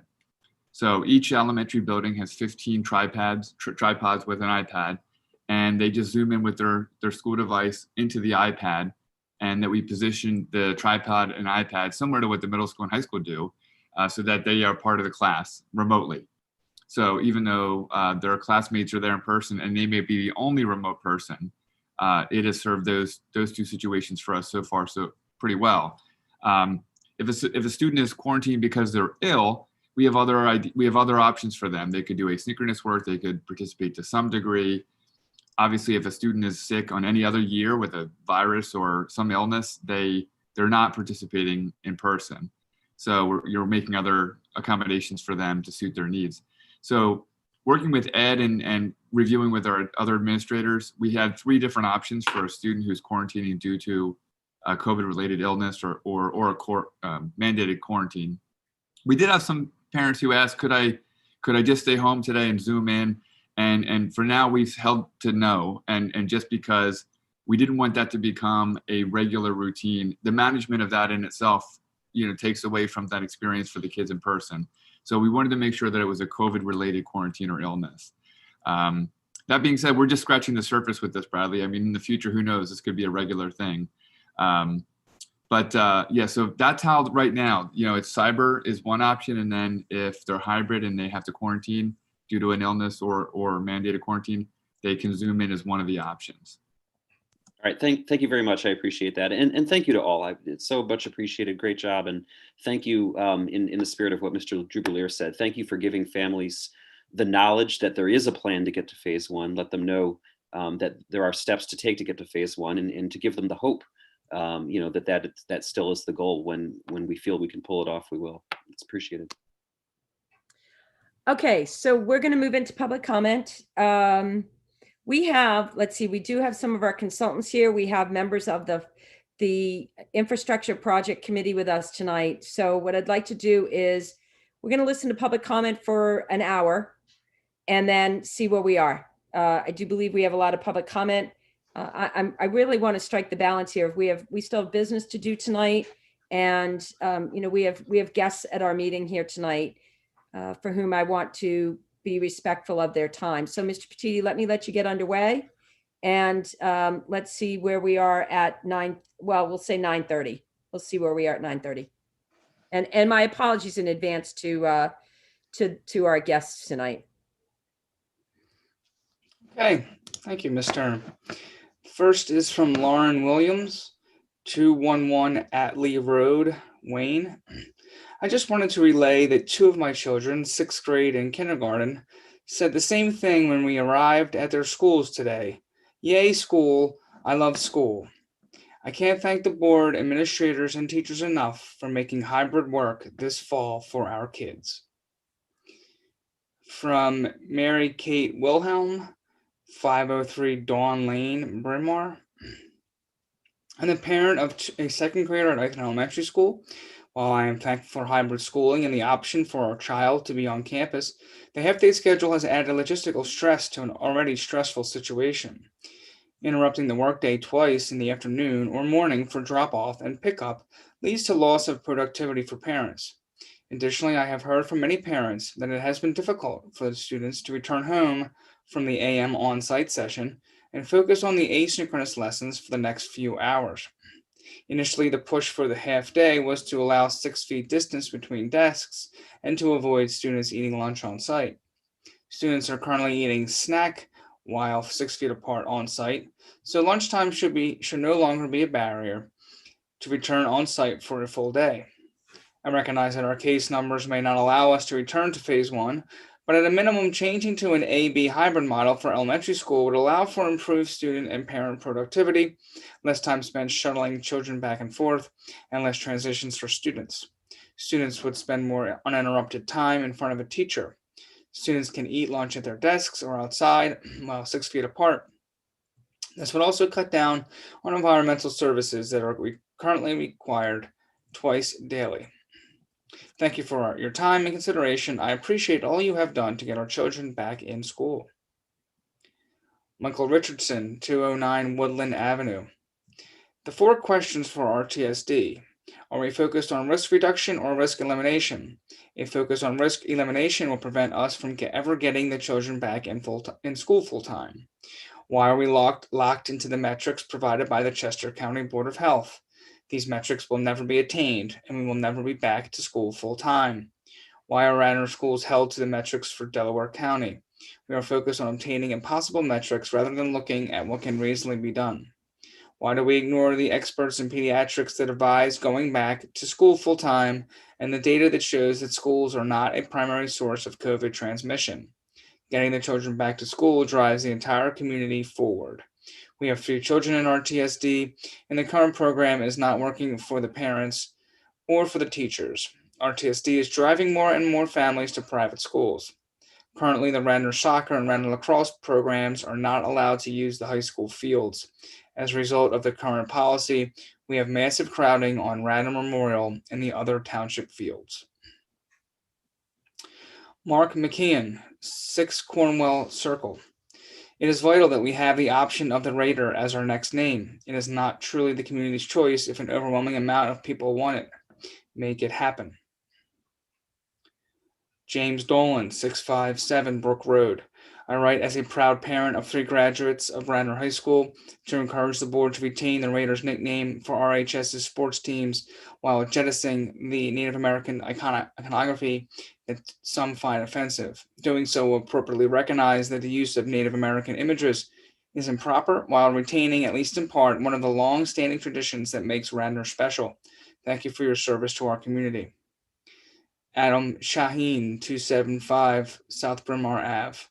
Good evening. I would like to suggest that the name would be changed instead of the logo. The logo has been with the school for years, and if one of the only symbols we have, also during the pandemic, it would be really costly to have to change the logos on the gym floors and would take too much time to find a perfect logo.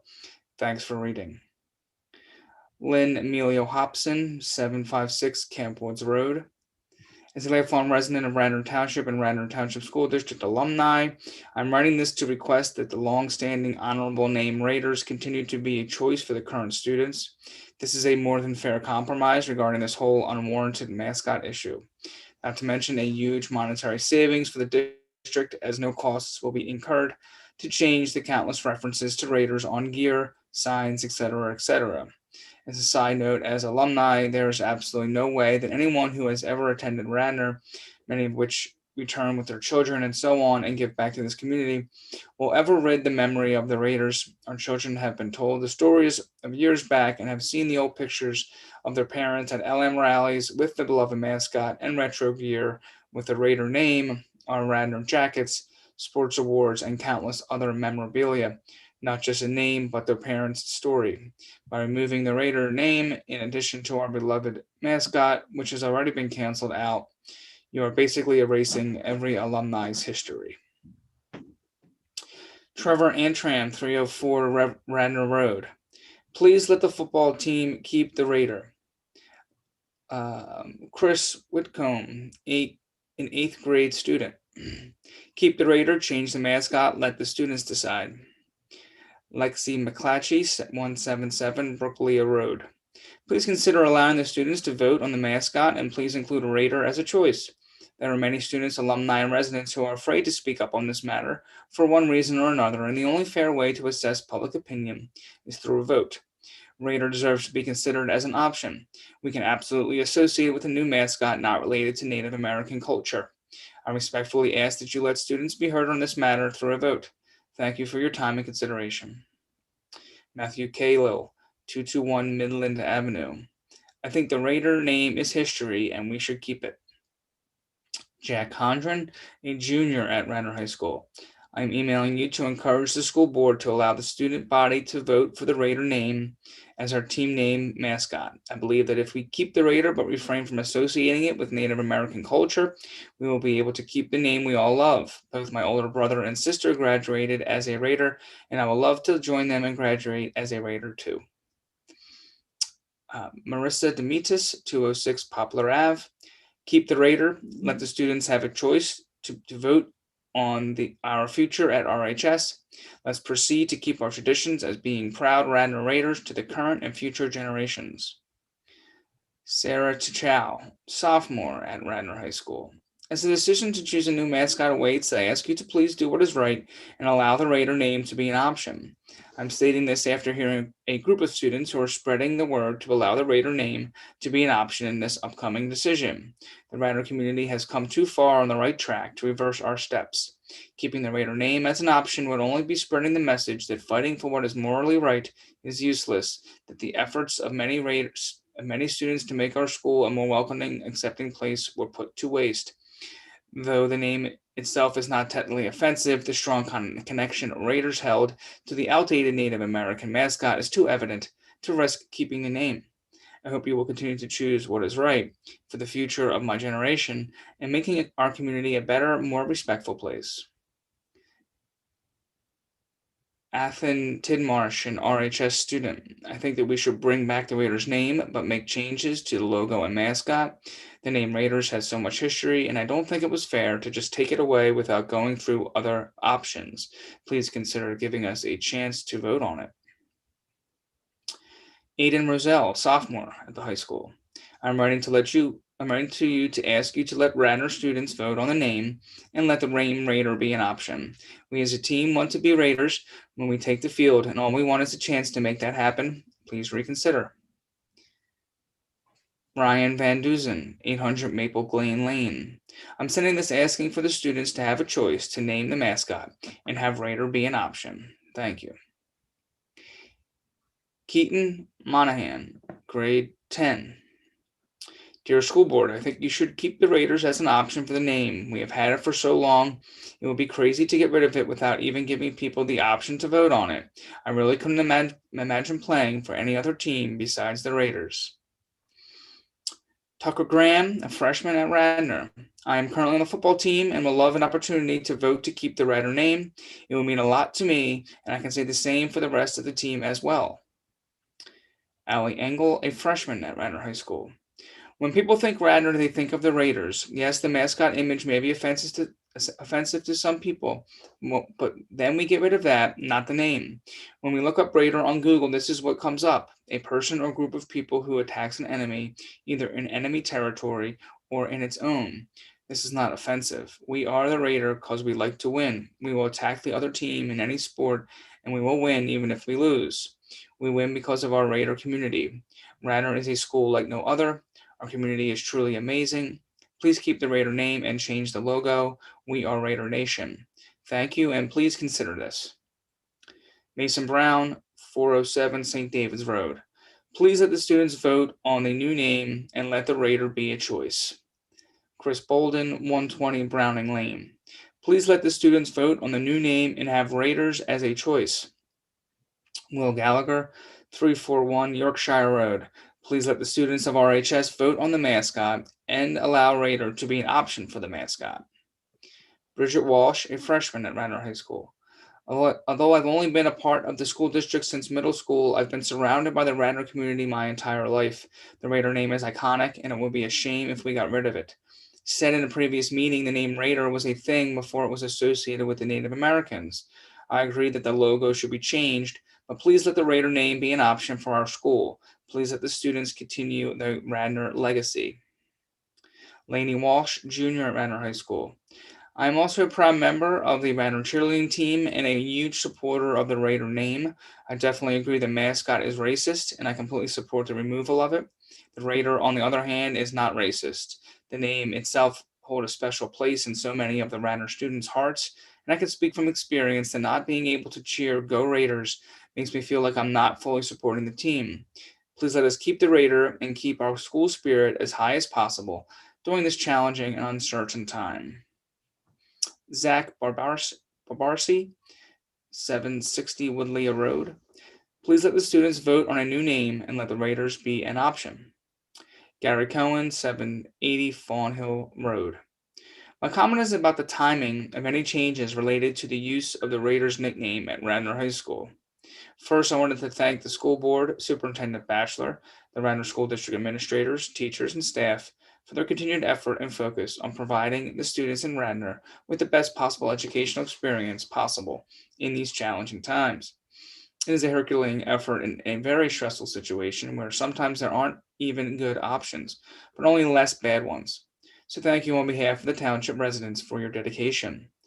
Knowing the tremendous importance of giving the students the best possible educational experience and seeing the incredible workloads and stress being shouldered by the school district staff and administrators, my question is, why are we adding needlessly to their burdens and taking their focus away from these efforts by pressing them to also move ahead with efforts to change the Radnor High School nickname in the middle of our pandemic operations?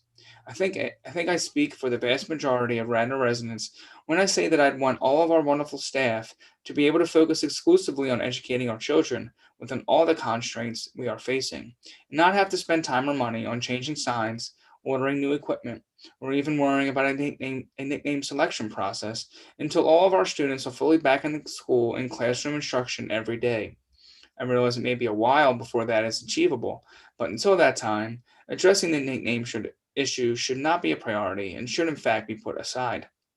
Likewise, while the school district is not in normal operational mode, shouldn't we take any monetary resources we have available to us to ensure the optimal educational experience for our students and the safety of our students and staff? Where will all the money required to change the RHS nickname come from? Surely this money can be used for more pressing educational and safety issues right now. I also wanted to suggest that whenever RHS is in a position where everything is running smoothly and normally and has the time to focus on secondary matters like considering the school nickname, I believe strongly that all RHS students should have a voice in determining the future nickname and that their voice should be heard above all others. Furthermore, if the vast majority of students have an opinion that supports keeping the Raiders nickname, I expect that the school board will respect the students' wishes. Thanks again for your efforts for our students and for your consideration on this matter. Sarah Khalil, Jr. at Radnor High School. First, I wanted to say thank you for giving me the chance to share my thoughts about the school board's decision to change our mascot and retire the Raider. The decision to remove the Native American imagery is understandable. It was a smart decision and can come off offensive to Native American people. The term Raider, however, I feel represents our school more than anything and does not have to do with Native Americans. We are the Radnor Raiders. If the school boards vote on a new name, I believe it is only fair that students get a say in what their mascot is, since we attend and love Radnor. Overall, I think we should reflect our Radnor nickname as a community to give us a chance for what we believe in. Thank you for your time and open mind in this matter. Steve Bowers, grade 12. The Radnor Raider name means so much to so many people, and as long as offensive symbolism is taken away, I see no reason why we cannot keep the name. Please let the students decide. Thank you. Margot Johnson, a freshman at RHS. Raider Nation forever. Lisa Delaney, 268 North Radnor Chester Road. I'm in favor of keeping the Raider name due to the positive history it holds within the Radnor community. I do not believe that the name has any offensive connotation. If you Google Raider, it is a person who attacks an enemy in the enemy's territory. Connor Eustace, sophomore at Radnor High School. Thank you for the opportunity to voice my opinion on the Raider name. I definitely agree with the decision to remove the Native American imagery, but I also think that the Raider name should be kept. I've been playing football since I was 5 years old, and I have long dreamed of being a Radnor Raider at the high school. I think that the Raider name by itself is not offensive, and I do not see any harm in the name if it is not associated with any group of people. I would be very happy if you all would vote to keep the Raider name, and I hope to be a Radnor Raider for the rest of my high school career. Lila Demi, 154 Eaton Drive. Please keep the Radnor name. I'm proud to be a Raider. Please keep the Raider name. I'm proud to be a Raider. Keeping the Raider and removing the imagery is a perfect compromise that should be considered. Nora Graves, a junior at Radnor High School. I'm a part of Radnor for Reform, and I worked to encourage you to remove the dehumanizing and embarrassing Raider mascot. I was incredibly grateful and proud when you voted to eliminate both the name and the imagery in September. I've heard that some students are asking for the Raider name to be an option when students vote on the new mascot. In order to fulfill your September vote, that cannot be allowed. Right now, we all have a wonderful opportunity to help the Radnor community grow and move forward, but including the Raider name in the vote would undo all of that progress. Please stand by your earlier decision, one which made me remember how much I love Radnor. I am Radnor proud, but I cannot ever be Raider proud. Ella Cobbler, senior at Radnor High School. I'm a senior at Radnor High School, asking you to allow a new mascot with a Raider nickname as an option for students to vote on for Radnor's new school identity. I think that my voice as a senior be considered as part of the rebranding process. Hillary Widoff, student at Radnor High School. I'm a student at Radnor High School, asking you to allow a new mascot with a Raider nickname as an option for students to vote on for Radnor's new school identity. I ask that my voice as a student be considered as part of the rebranding process.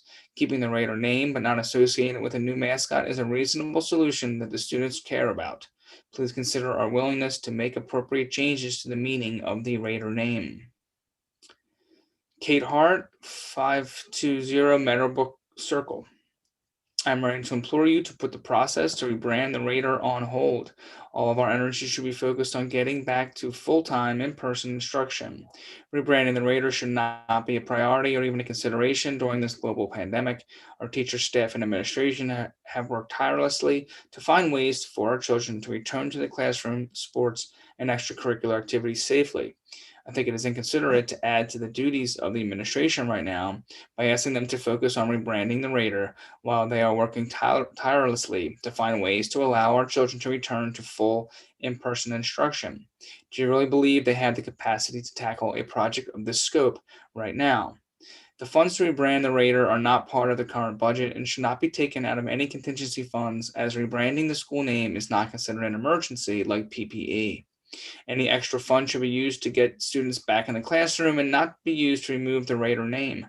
I ask that the board make the rebranding process and the cost of rebranding completely transparent so the students, parents, alumni, taxpayers, and citizens of Radnor can be fully informed of just how much this decision made at one board meeting will cost the district.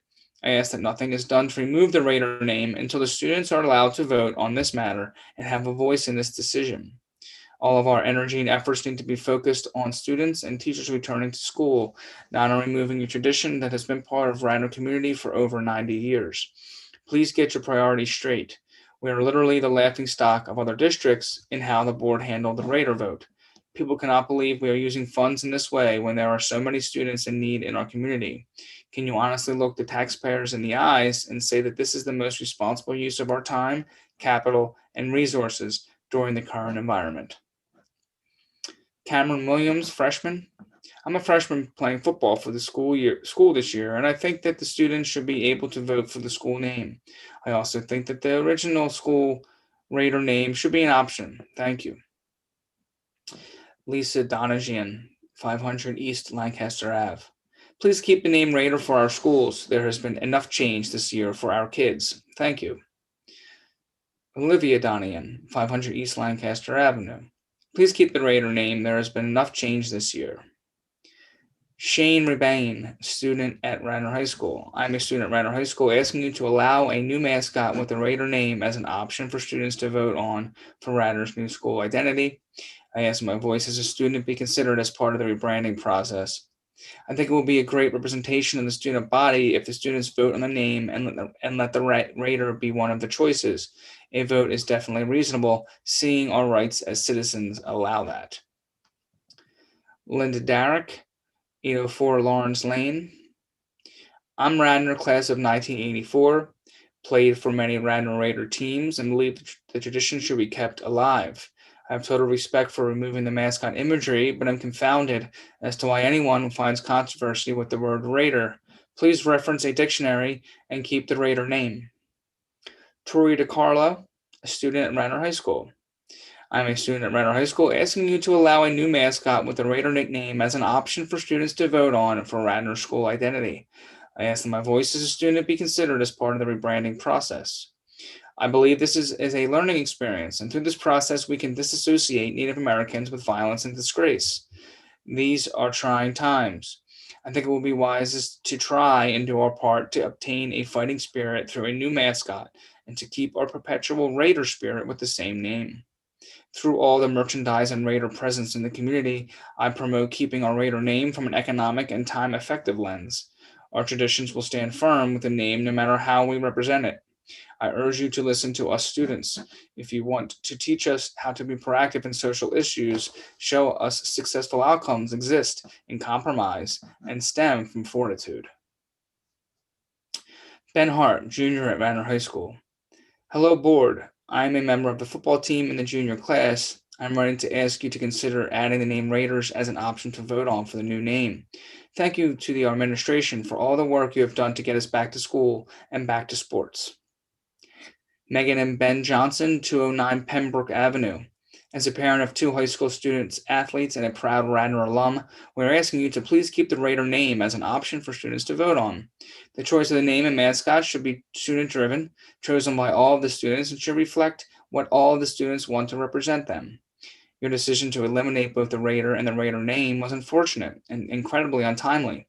In a year when so much has been taken from all of our students, we were incredibly shocked, angered, and disappointed by your decision to appease a few students by removing what they, and apparently you, felt was inappropriate. The school's identity lies in the students' ability to rally proudly behind their name, Raiders. There are many examples of Raider mascots that should not be offensive to anyone, and I'm certain the kids can come up with something appropriate that they can all agree on. They should have the opportunity to decide that. Allow them to be part of the process. Don't impose your process on them. They are already the victims of so much unfairness this year through no faults of their own. Please do what is right for the kids and give them an opportunity to work with you instead of against you. Jenny Addis, Radnor High School senior.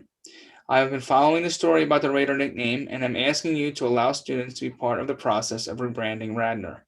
It is important to allow the student body to have a say in this important matter. I'm also asking that students have the option of continuing to use the Raider nickname should they vote to do so. The Raider nickname is an identity that has been taken away from us during a year in which we have had so much taken away from us. It has been a source of pride and spirit for students and alumni and has always united us as a school community. Thank you for your consideration of this important matter. Frioni Higley, 113 Eaton Drive. Please consider keeping the name Raider in the name, e.g. Radnor Raiders. It is a name that both student and parents are proud of. Justin Green, student at Radnor High School. I'm a student at Radnor High School asking you to allow a new mascot with the Radnor nickname as an option for students to vote on for Radnor's new school identity. I ask that my voice as a student be considered as part of the rebranding process.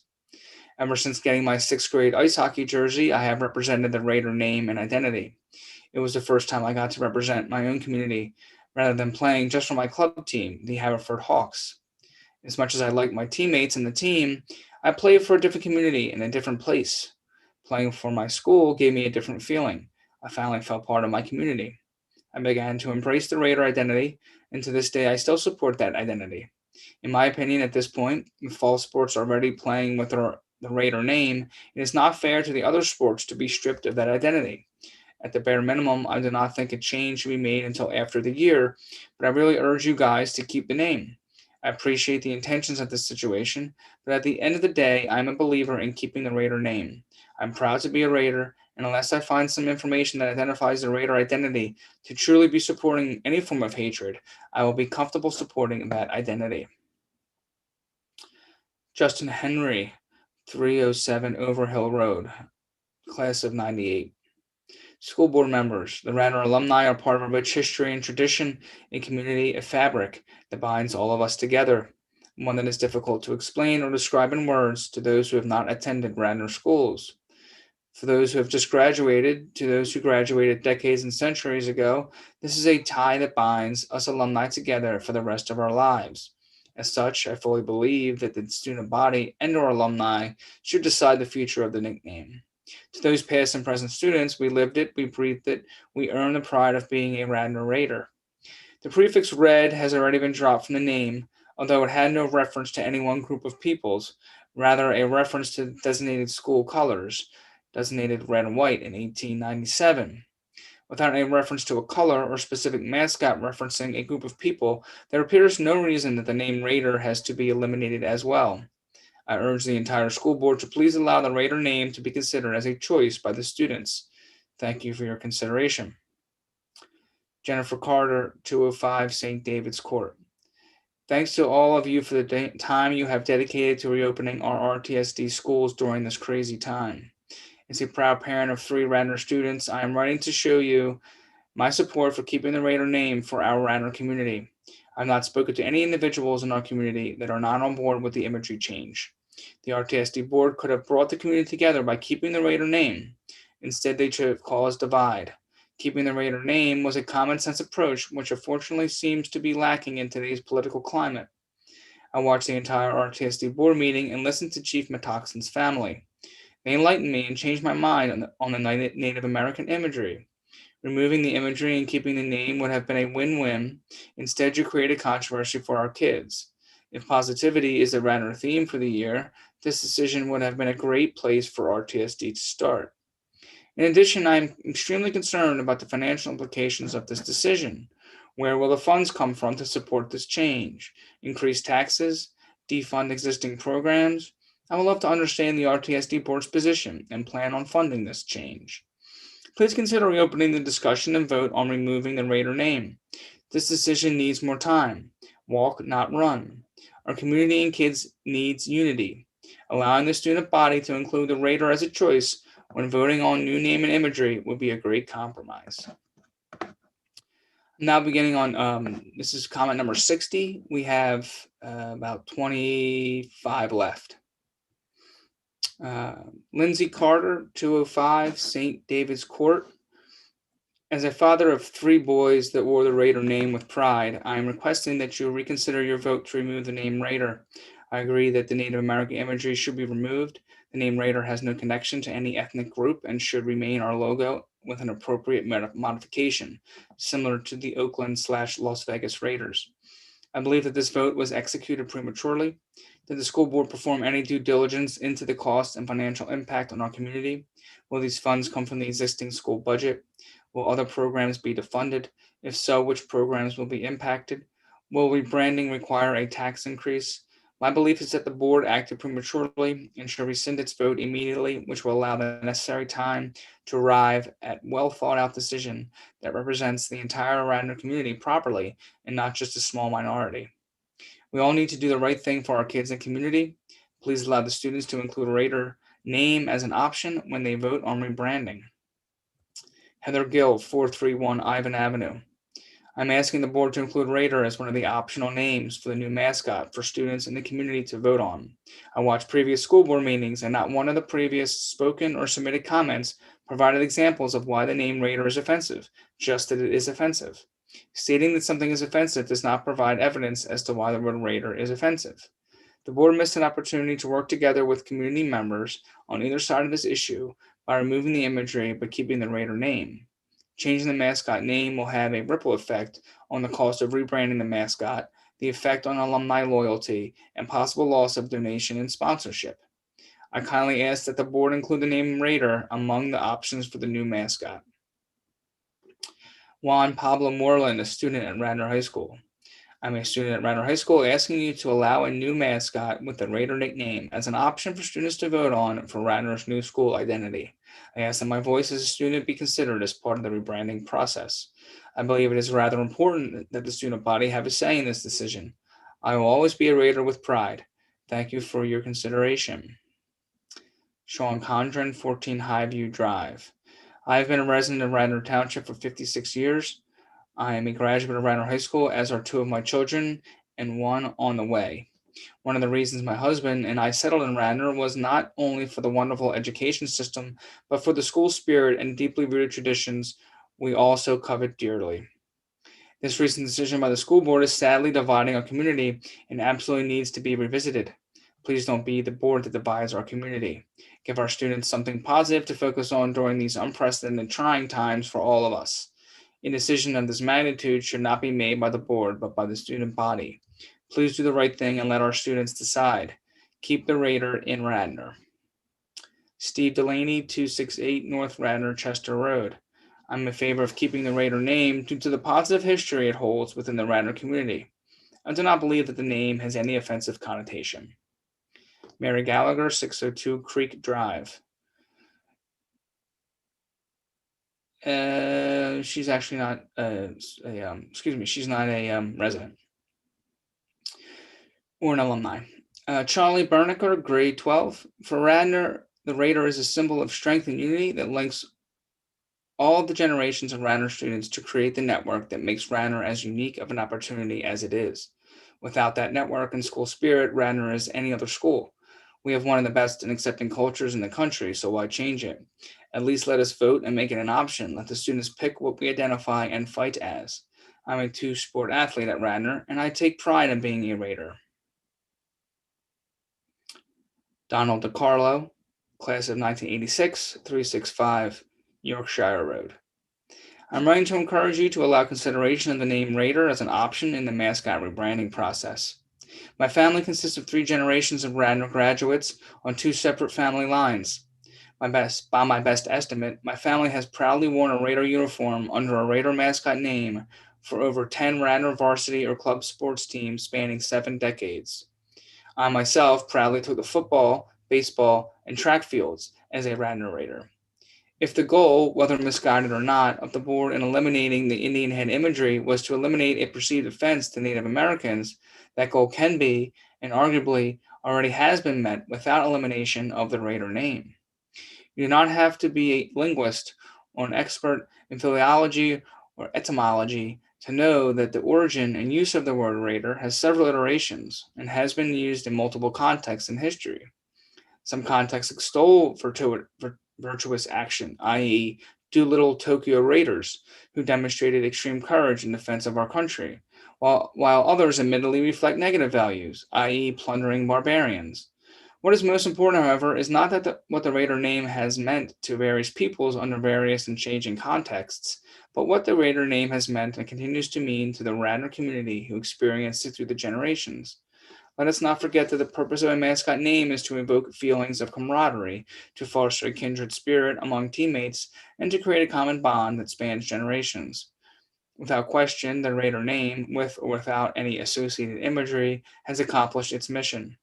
I have experienced the Raider bond within my family, who have lived in Radnor since 1902, as well as the extended Radnor community, where the Raider name has been displayed in uncountable ways on shirts, signs, and logos of every kind.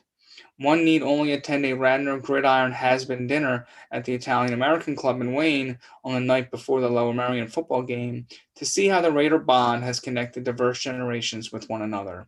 The Raider name has been as effective as any mascot name could possibly be in helping to build and sustain an important local community. To cut down the Raider name is to cut off generations of Radnor alumni and to hurt that community. And for what benefit and to what end? The Indian imagery has come and gone, as any future imagery will likely come and go, but the Raider name needs to stay. It honors the Radnor past and connects the present. It has proven to be a solid foundation in a time when solid foundations seem rare. The Raider name may mean various things to different people across the country, good or bad, but it means something entirely special and unique to Radnor alumni. Margaret Labaudet, a freshman at Radnor High School. I would like to share my thoughts about the school board's decision to change the long-standing Raider name that has been associated with our school. I do not disagree with the board's decision to remove the Native American imagery. However, I respectfully request that the process for selecting a name go forward, including the voices of all Radnor students, including the option to choose to retain the current name without Native American imagery. The Raiders name existed long before the Native American imagery was associated with it. In fact, a simple definition of the word Raider is a person who attacked an enemy. The nickname Raider has long been a source of pride within the community, our student body, and alumni. As we begin to transition to a new name, it is important to note that whatever new nickname is selected will be directly associated with the student body. Because of this, I ask that you allow the students to have a voice in this decision. Elena Conrad and Logan French, grades 12 and 9, grade 9. In advance of this evening's school board, 841 Goshen Road. In advance of this evening's school board meeting, my two Radnor-based children and I would like to respectfully request that we keep the Raiders with a new logo as an option for Radnor. Raiders come in all flavors and colors: the Romans, the Vikings, the Huns, many powerful civilizations who changed history and impacted the world around them. Far from derogatory, the description is tough, energized, winning, like we want our students and our sports teams to be. Mason Hill Jr. at Radnor High School. Thank you for taking the time to consider my thoughts today. I agree with removing the Native American imagery that is connected to our high school. However, as a student at Radnor High School, I feel connected to being a Raider, which there is no history connecting this word to anything Native American. In deciding on a new nickname, I'm asking that we, the students of Radnor, be a critical part in this decision. We are learning how to have a voice at our school, in our community, and in our world. Now is a perfect time for us to learn this through example of the school board. Thank you for your efforts during a challenging time. I appreciate you considering this request and reflecting with an open mind. Ellie Davis, a junior at Radnor High School.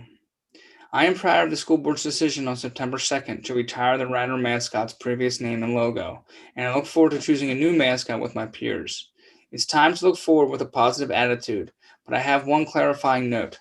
I've heard some people say that students were not involved in the decision-making process over the summer. This is false. At the board meeting in August to discuss the mascot, the names of 106 current RHS students who signed an open letter to the school board asking them to retire the name and logo were read.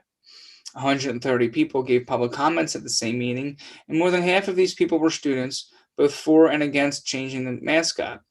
The decision over the summer cannot be discredited by the claim that students' voices were excluded. Thank you for your continued careful concern for the students' well-being, and although we aren't able to hear the full plan tonight, I'm excited to look towards the future of Radnor athletics with a new mascot. Sophia Hill, freshman at Radnor High School. I'm ready to share my thoughts on the decision to retire the Raiders nickname and the process to determine our new nickname. While I fully support removing all Native American imagery, it is difficult for me to connect the imagery with the word Raider that was never connected to the Native American culture. As an 8th grader last year, the pandemic wiped out the last months of my time at RMS. I never said goodbye to my teachers, walked the hallways with my friends, or had the usual 8th grade rites of passages that all students have had the privilege taking part in. Unfortunately, we had no say in these due to a global pandemic and the necessary steps that we all had to take. As an incoming 9th grader, I look forward to finally being a Radnor High School Raider. For years, I proudly wore the hand-me-down high school apparel from my cousins, and I looked forward to the day that I was one of them. I was anxious to be a part of the high school in order to be involved in clubs and groups and decisions that shaped my years at RHS. Unfortunately, we had no say in this because we were never asked. Decisions were made without including students, alumni, and community members. It felt deflating to be looking forward to being involved in all things RHS, only to have another thing taken away without any influence. I'm asking that when considering a new school nickname, the student body is involved in this important decision, not just the school board. We need to have all voices heard to model for students like me that we are important and make a difference. I respectfully thank you for your time and efforts that you are giving to our schools during a challenging time in the world. I greatly appreciate you considering involving the student body in this extremely important decision. Peter Vitale, a senior at Radnor High School. I'm a senior at Radnor High School, asking you to allow a new mascot with a Raider nickname as an option for students to vote on for Radnor's new school identity. I ask that my voice as a student be considered as part of the rebranding process. An idea for a new logo would be the R, which is already at midfield on Prevo. This will remove the potential of offending anyone, for no person or group will be tied to the Raider name. Thank you. Holly Whithoff, 853 Milmar Road.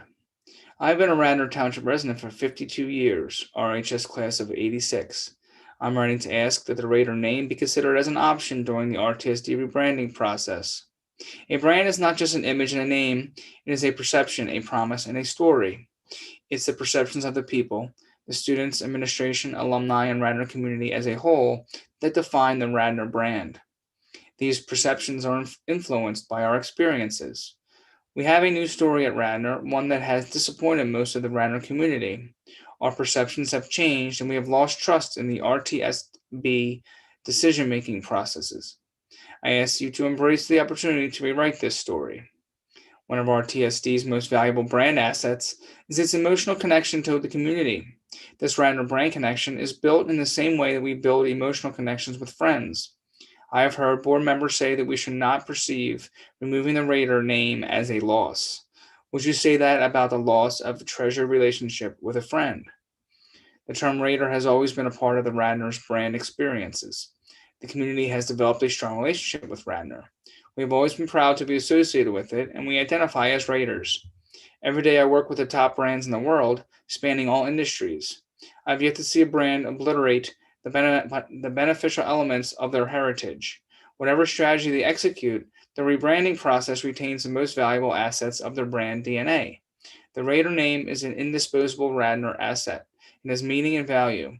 Remember, Raider is more than a name. Raiders are people, and we help define the distinctive Radnor brand.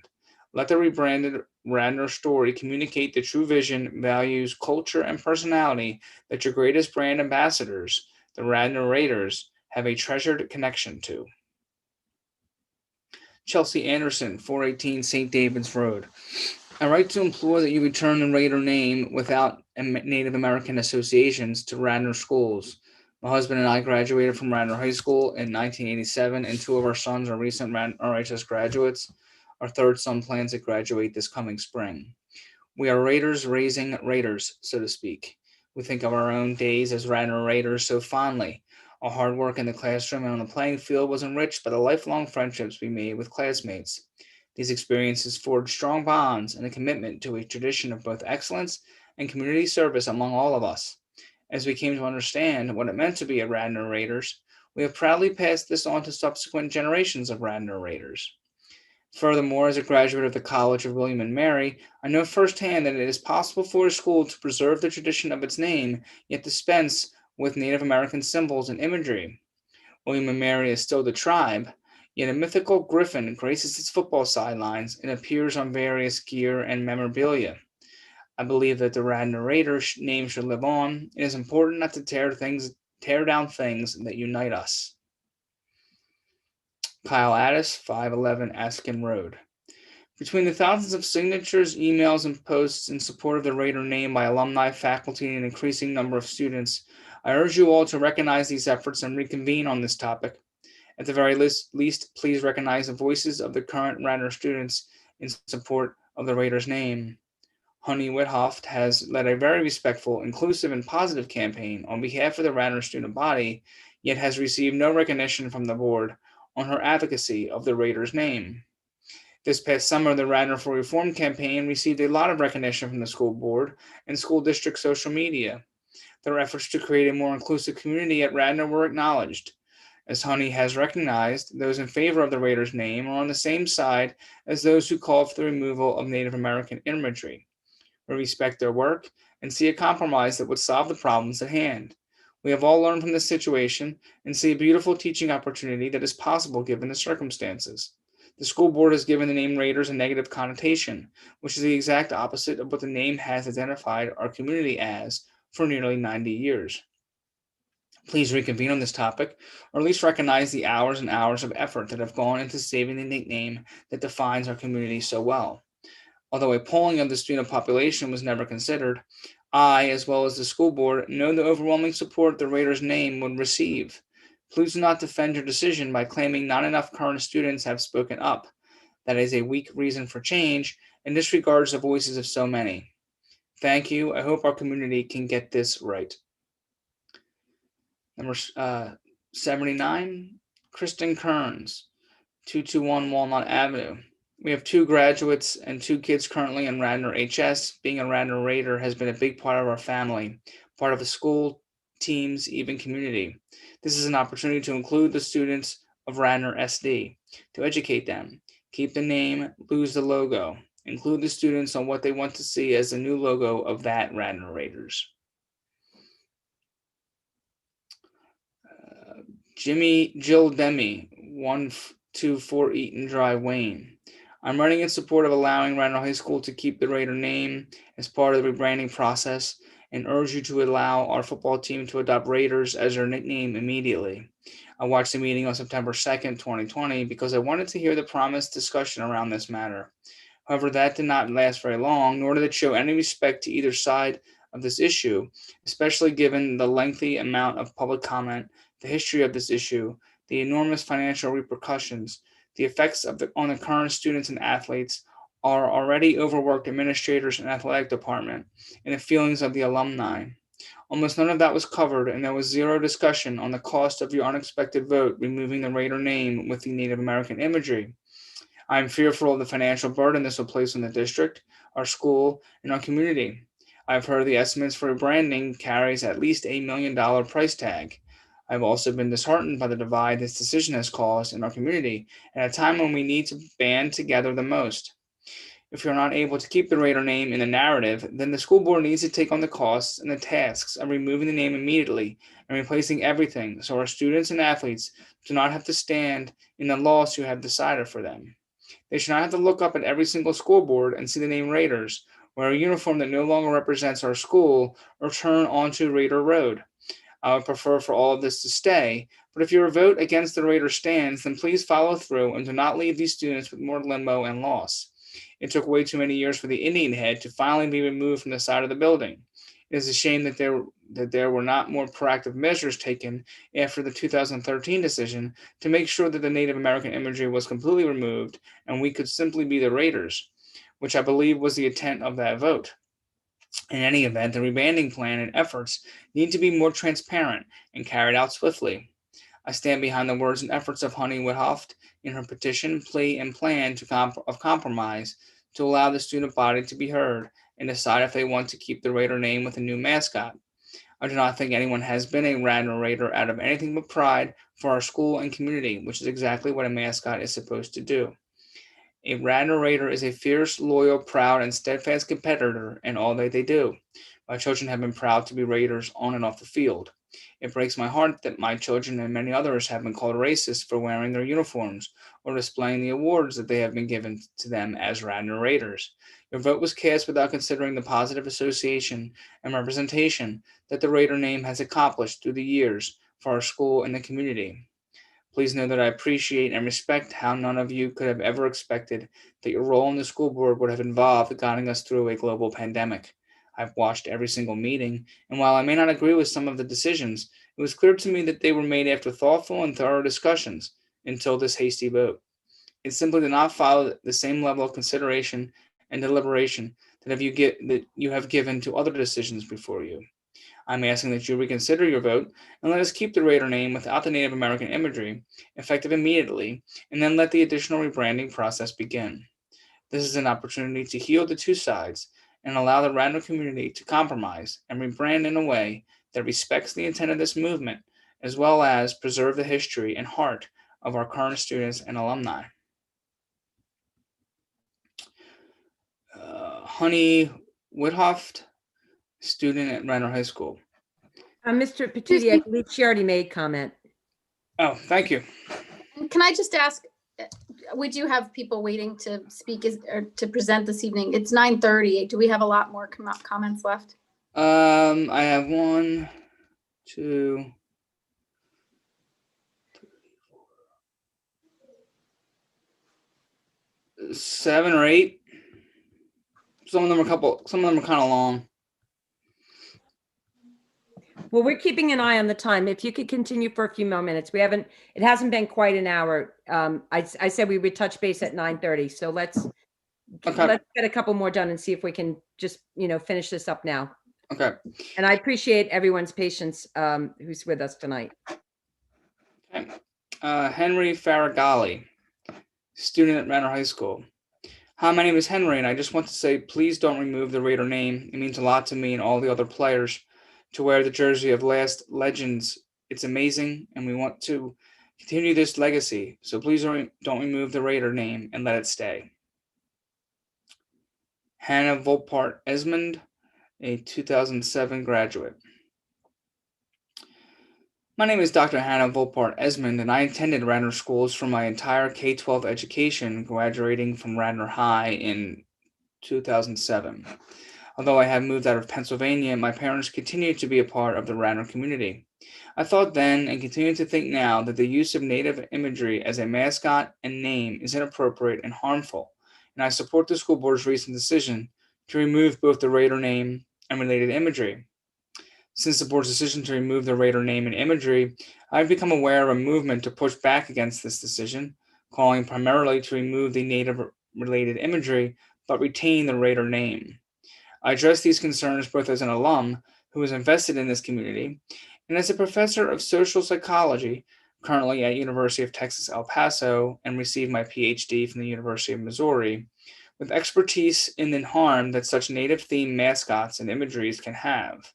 First, there seems to be a common misconception that there are very few, if any, Native students at Radnor, so the name doesn't harm anyone, and that the indigenous population in general is small and a relic of the past. In fact, the indigenous population in the U.S. comprises roughly 5 million individuals in the U.S. and continues to expand, expected to reach 10 million people by 2060. Over 3/4 of indigenous people do not live on reservations and live in both rural areas and large urban areas, including New York City, Los Angeles, Phoenix, Arizona, Oklahoma City, and Minneapolis. In other words, this is not a population that is dead and gone to the annals of history. They're living, breathing individuals with psychological and physical needs. Indigenous people have endured a history of genocide, violation of treaties by the U.S. government, and continued subjugation through federal policy, including purposeful elimination of parental and family involvement in the spiritual, cultural, and intellectual development of indigenous children through mandatory boarding schools and forced adoption, as well as forced sterilization of indigenous women as recently as the 1970s. These policies and continued discrimination in areas such as healthcare, education, and policing contribute to health disparities in mortality, cardiovascular disease, and intentional self-harm and suicide. The numerous educational institutions, both K-12 and universities, that use Native-themed names, mascots, or imagery contribute to the collective burden that Indigenous people all over the country feel. I'm happy to share references and studies on these issues with anyone who would like to learn more. Some may believe that continuing to use the name Raider but removing any Native-themed imagery is an acceptable compromise that does no harm. However, the Raider name cannot continue to be used and be stripped of all Native-related connotations, and will thus continue to be harmful. Psychologists have known for decades of unconscious and unintentional associations that we carry, including stereotypes associated with particular groups, that continue despite our best efforts to disrupt them. In Radnor, because of its history, the name Raiders are inextricably linked with Native Americans. It is nearly impossible that we as a community can sever that association, no matter how well-meaning every individual is.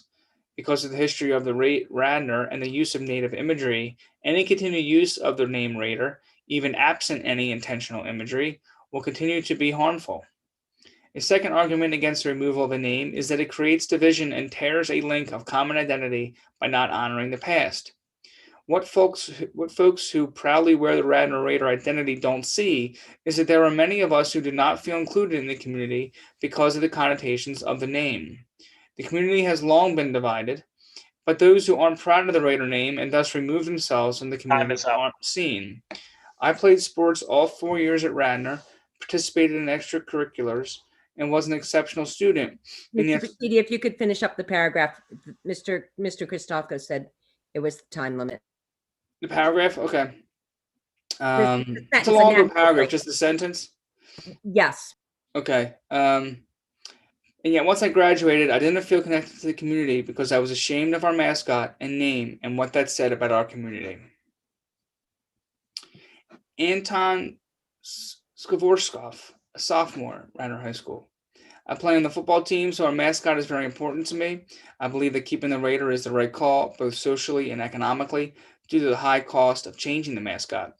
I hope you will make the right decision and work towards maintaining our school's history. Go Raiders. Ann Griffin, senior, Radnor High School. I'm writing to thank the board for their continued attention and interest regarding the issue of Native American mascots and the Raider name. Radnor is nothing if not passionate, and these meetings are a testament to that.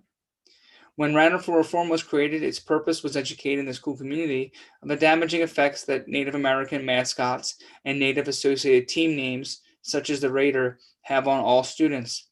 Radnor for Reform took off in the early months of quarantine when not much was happening.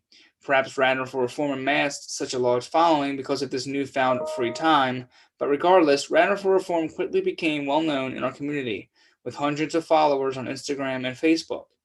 Every meeting, decision, public comment, opportunity, and publicly shared document was announced on the Radnor for Reform account and Radnor Reader, encouraging everyone to participate in the process, regardless of opinion. There was no secrecy or deception for any party involved, and through Zoom, meetings were easier to watch than ever before. Participation was very much a personal choice, and it's disappointing to see people who chose not to participate complain that they were left out. The idea that some were excluded is simply untrue. I'm genuinely sorry that some in our community feel that they have lost something following the board's decision. However, this decision was not made out of spite or hate, as many have claimed. This decision was made out of pride for Radnor and hope for its future. Radnor has the ability to move on, to be better than it was. We do not have to erase our history, but we cannot let it define us. A decision has already been made, and it is time to move forward. So again, thank you all for your continued attention, and I look forward to Radnor's future. Joe Siddell, 203 West Wayne Avenue. Dear Radnor School Board, my name is Joe Siddell, and I have lived in Radnor my entire life. I'm a student at Radnor High School, asking you to allow a new mascot with a Radnor nickname as an option for students to vote on for Radnor's new school identity. I ask my voice as a student be considered as part of the rebranding process. I feel that the school board's actions did not accurately reflect the opinions of the Radnor community, and I cannot count on one hand who is actually opposed to the changing of the Raider name. Declan, Kathleen, and Kira Warner, sophomores at Radnor High School. We are sophomores at RHS. Having lived here all our lives, we have grown up with the idea of being Radnor Raiders. While we understand and agree with the removal of Native American imagery, we believe that the Raider identity can be saved with the creation of an alternative mascot logo. When the Raider name mascot issue first came up for board discussion this past summer, everyone was so preoccupied with how the school year would proceed under COVID-19 that the mascot issue seemed inconsequential. It certainly did not have the attention of all of the student body. Understanding that there are many opinions and ideas about Radnor's new image, we simply ask that you include the Raider nickname among the options considered in the rebranding process. Ultimately, the student should have the final say in Radnor's new school identity. Thank you for your time and consideration. Lisa and Shannon Warner, 134 Runnymede Avenue. We fully back your decision to remove Native American imagery from Radnor's team branding, but believe that there is room to preserve the Raider name while creating a new logo identity. After all, the Native American imagery came long after the name was adopted. This summer, when the meetings to discuss the mascot took place, we, and most parents we know, were almost entirely focused on how the school year was going to proceed. The mascot issue seemed insignificant by comparison. Now it is appropriate to take a step back and give further consideration to Radnor High School's team identity by seeking input from all constituencies, i.e. students, alumni, staff, and the community at large. At least allow the Raider name to be among the options under consideration. As parents of 3 RHS students, we have been proud supporters of the Raider Nation. By the time our kids reached elementary school, they cheered for the Radnor Raiders, knowing they would one day join their ranks.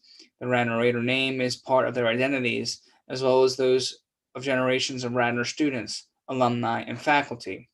Let's not lose that identity when it can be rebranded with different imagery. So those are the ones that I had saved. There's a couple that may have came in since 7. Are we reading through these? Mr. Petiti? Or are we? Mr. Petiti? Just actually. Can you hear me? Yes. Okay, so Honey Whitcroft, when you read earlier a student, apparently it was her sister Hillary. So if you would read Honey Whitcroft's, it was like 4 or 5 comments ago. Yep. Yes, Sure. I misheard the student's name earlier. There was a student, and it must, but apparently it was her sister. All right. So 1 second. And we'll have that so if those are the emails you received by 7, let's move on. We've got, guests and consultants who we're paying to be here, and we're going to start our business agenda.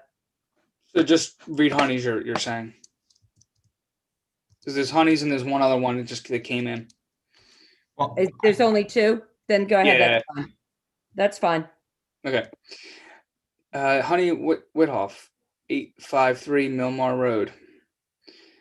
I am a student at Radnor High School asking you to allow a new mascot with a Raider nickname as an option for students to vote on for Radnor's new school identity. I ask that my voice as a student be considered as part of the rebranding process. One of the main concerns I've heard from people against keeping the Raider name is, if we keep the Raider name, won't that offensiveness towards Native Americans still persist? First, I appreciate this concern. My main concern too is making sure we respect Indigenous peoples in the choices our schools make. Even before the school board's vote on September 2nd, I agreed and understood why the imagery needs to go, and I argued this point to others. With this in mind, the way to make sure we are not being offensive is by making sure there is no Native American association demonstrated in our school's identity. That is why I ask each of you this. Do you see a Native American association between a Viking mascot and the term Raider? What about a bird and the name Raider? Or how about the fact that Barbary pirates, who have been called Raiders in historical contexts, do you see any Native American association in this? Do knights being called Raiders make you think of Native Americans? Do cowboys? When Native Americans are associated with the word Raiders, it is undoubtedly offensive. Why? Because when we call natives Raiders, we suggest that they attacked and raided North American soil, when really colonists dominated soil that rightly belonged to native peoples.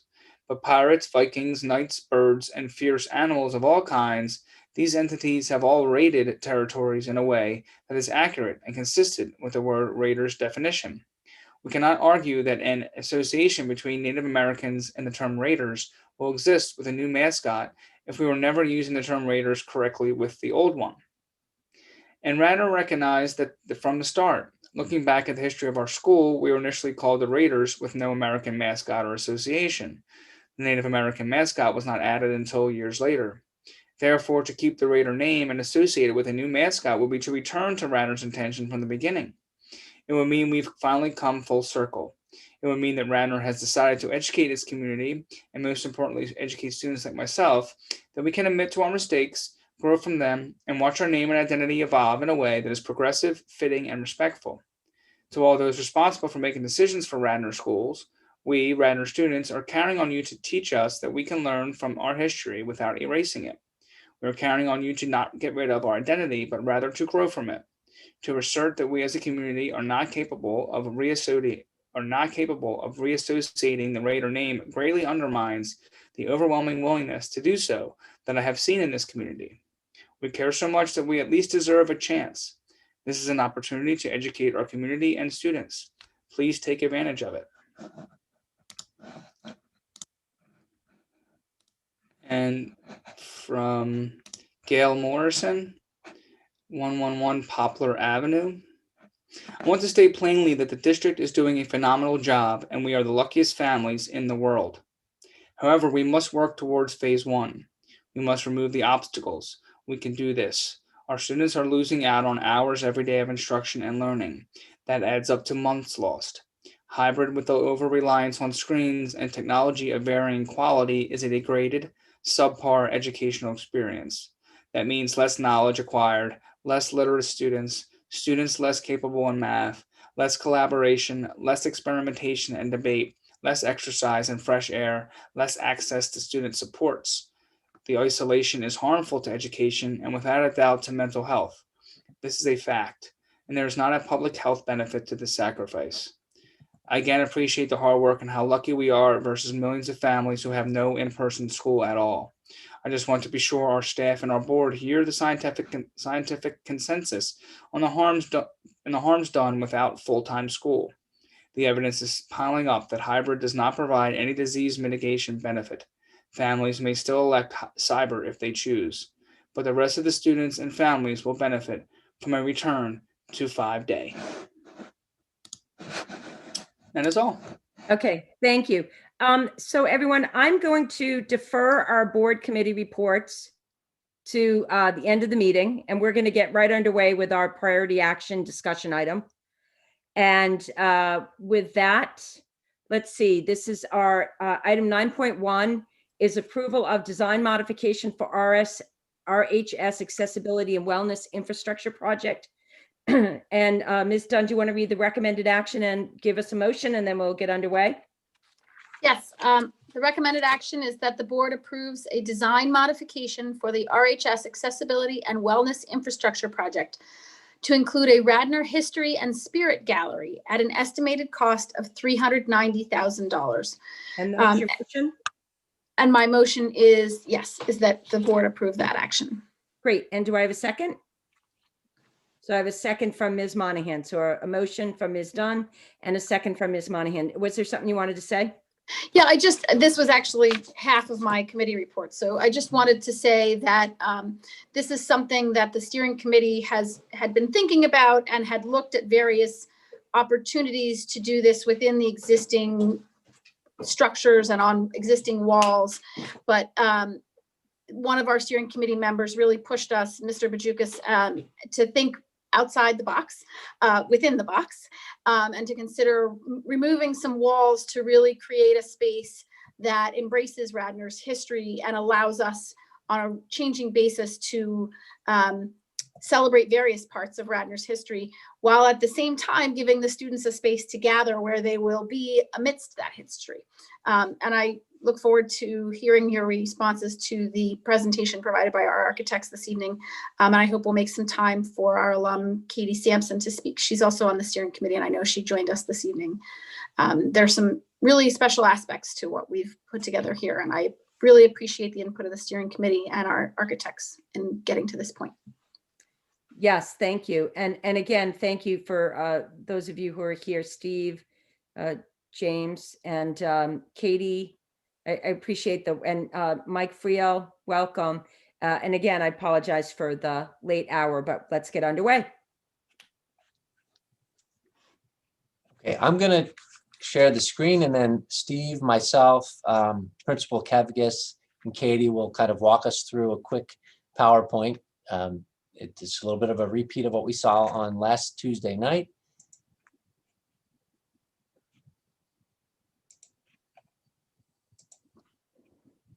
Okay, are we seeing that? Yes, we see it. Okay. Take us to the beginning of it.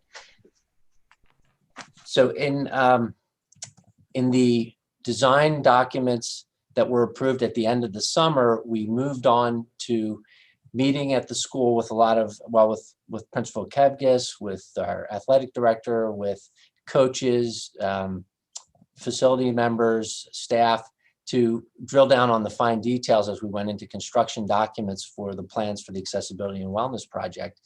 And in doing so, aside from figuring out where we were going to place an electrical outlet or put a data port, we also, in that opportunity and in the lens of the fact that we were, with COVID, rearranging every physical space throughout all of our buildings, and the fact that we were discovering wonderful new options for technology, and we were also looking through a lens of inclusion, we discovered that there were some opportunities in our plan, in our physical plan, that we wanted to take advantage of. And so as we talked about those ideas, we brought it to our steering committee and asked Steve Barons and Breslin Architects to come up with some ideas that might include some of these things that we've discovered, basically. So tonight, I'm just going to walk you through where we were when you last would have seen the plans, which were the design documents, and then this idea that's come up that we're presenting and putting forward in our construction documents here. It's basically opportunity to take some space that we discovered to be underutilized space and use it for educational opportunities, potential overflow for cafeteria, the creation of a family restroom or a unisex bathroom that we don't have at the high school, some opportunities for live streaming of events, sports, and other events within the high school, like a game watch opportunity and gathering spaces, display areas, places for alumni connections. And I'm going to jump to the next slide here to just show you that this in our plan, this is a rendering basically of what would be the new lobby outside of the natatorium. So the natatorium is off to our right. This new overhang and this area behind it with the glass is a new lobby. And that was all part of our original plan. You would head through these doors into this lobby, and then we land into our existing space under the current plan. So again, in this elevation, that's the rendering we just showed attached to the natatorium. On this elevation on this plan view over here, that's this off-angled space here that is the new lobby, and then out beyond it is the overhang. So you pull up into our new handicap parking spaces, come through this new lobby, and you're in basically our existing natatorium lobby. You see it a little bit better here. We come into the existing lobby. There's a narrow corridor. It is all glass on one side, and then a tile wall. It takes us down and heads towards the cafeteria. We have our vending machines in here, and then you head down past the pool and towards the gymnasium in this area here. So the space that we talked about, and we went to Steve with to talk about, is this area in here and the potential for gaining some unused space. This is a large locker room here. It's the girls' locker room, has a PE office and some storage areas that were really underutilized. The space is bigger than we currently have used in years. And this narrow hallway is kind of a bottleneck. And the feeling of coming through this new lobby and into this area just presented a lot of opportunities for widening up space. So we started thinking about, is it worth it now? Is the value now? Is the opportunity now to take some of this space? And then what would that cost and how would we go about it? I will show you a few pictures that just give us an idea of the current lobby in here, and then also the space behind it, behind this wall. So right now, this is the current lobby. So if we were to come through our new addition, all glass lobby, we land in this area here. These double doors here lead into the girls' locker room. This is that narrow corridor that heads down and zigzags down towards the cafeteria. We have our vending machines mixed in here with some display cases. This is the opposite end of that hallway looking back towards the lobby. So coming from the cafeteria, down past the PE office and heading towards those vending machines. This is as we approach the lobby. And if we were to turn the corner and head left, we'd head down towards the gymnasium. So if I came through the new lobby and opened up the new doors from the addition, I would land right here. On the other side of this wall, in the narrow hallway, we see some overabundance of storage back here. And this is storage that's in unused showers. So the showers haven't been used in years. They become storage areas. And then we just have more of the red lockers in there than we can possibly use at this time. So again, there was the opportunity to grab some underutilized space and turn it into sort of a value. And we felt like the value was now while we had, shovels in the ground. And so at that point, I'd like to turn it over to Steve Barons and have him sort of explain our charge with Steve. What could we quickly experiment with here in the way of an idea? And, this is what Steve came up with. Thanks, Phil. I appreciate the opportunity to be here tonight. So what you're seeing on the screen here is the current plan that Bill was walking us through. And so what's required to make this happen is some demolition as well as some new construction. So this is a drawing indicating the areas that would be demolished. And as Bill pointed out, there's a zone, if you will, between two existing walls, and it includes a PE office, an associated toilet room, a small storage room, and then these showers, these gang showers that have not been used in years, and then literally a couple hundred lockers in the girls' locker room. So what we would do is demolish that zone between the existing corridor wall and the next wall that's within that space. So what that does, as you can see there, is essentially doubles the width of the corridor, which has the nice full glass on the one side that would look out to a new, improved, cleaned up and vegetated area associated with the new lobby addition, and then a much wider corridor and gathering space within. So if we go to the next slide, then this is the proposed plan. We looked at several options, reviewed them with the steering committee, and actually developed this hybrid of three options, and gathered up the components that really worked best from each one. And so I'll just address those highlights for now, and then others can speak to how those manifest themselves in terms of the use of the space. But along that glass, we would look to develop some seating areas. So this would be multi-use furniture that could be for gathering, that could be associated with the dining for students, as that's an opportunity that's allowed currently within the existing building. And then as we move a little bit further into the plan, then this widened corridor that would be available for display. And there's numerous options for display, and those can be developed in very creative ways moving forward. But some of the opportunities that we've identified would be display cases that would be along the wall, perhaps freestanding display, and then also perhaps some interactive opportunities that would be perhaps right inside the lobby, would catch one's attention as you come in, and be a little bit more interactive. Obviously, this area could then be used during sporting events as an overflow gathering area. There's the opportunity for a flat panel monitor that could be used for streaming live events.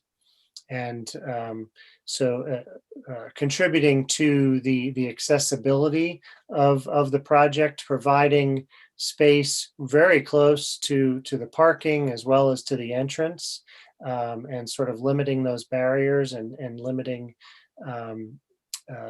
the need to go further into the building perhaps. And then a key feature on the far right of the plan is this family toilet, the unisex toilet that Bill alluded to. There is no such facility in this area of the building now.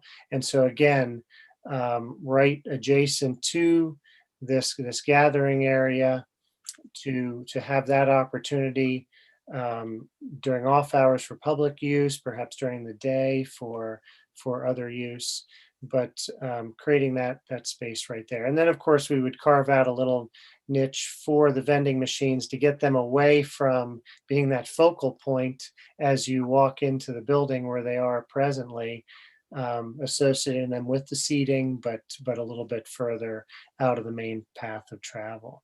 And then so there's an opportunity to widen out that entry lobby, to put a new entrance into the girls' locker room that's a little bit more graceful in how it's tucked back in there, improving the sight lines. And then the opportunity for a storage room to replace the one that was removed. And then also an opportunity to take an existing toilet within the locker room to support the team rooms. As the design has developed, that's one thing that was identified, that if we could provide some dedicated toilet facilities to one of those team rooms, that's certainly an advantage. That associated with this then would be new finishes, new ceiling, new lighting. So the whole quality of the space would be greatly improved.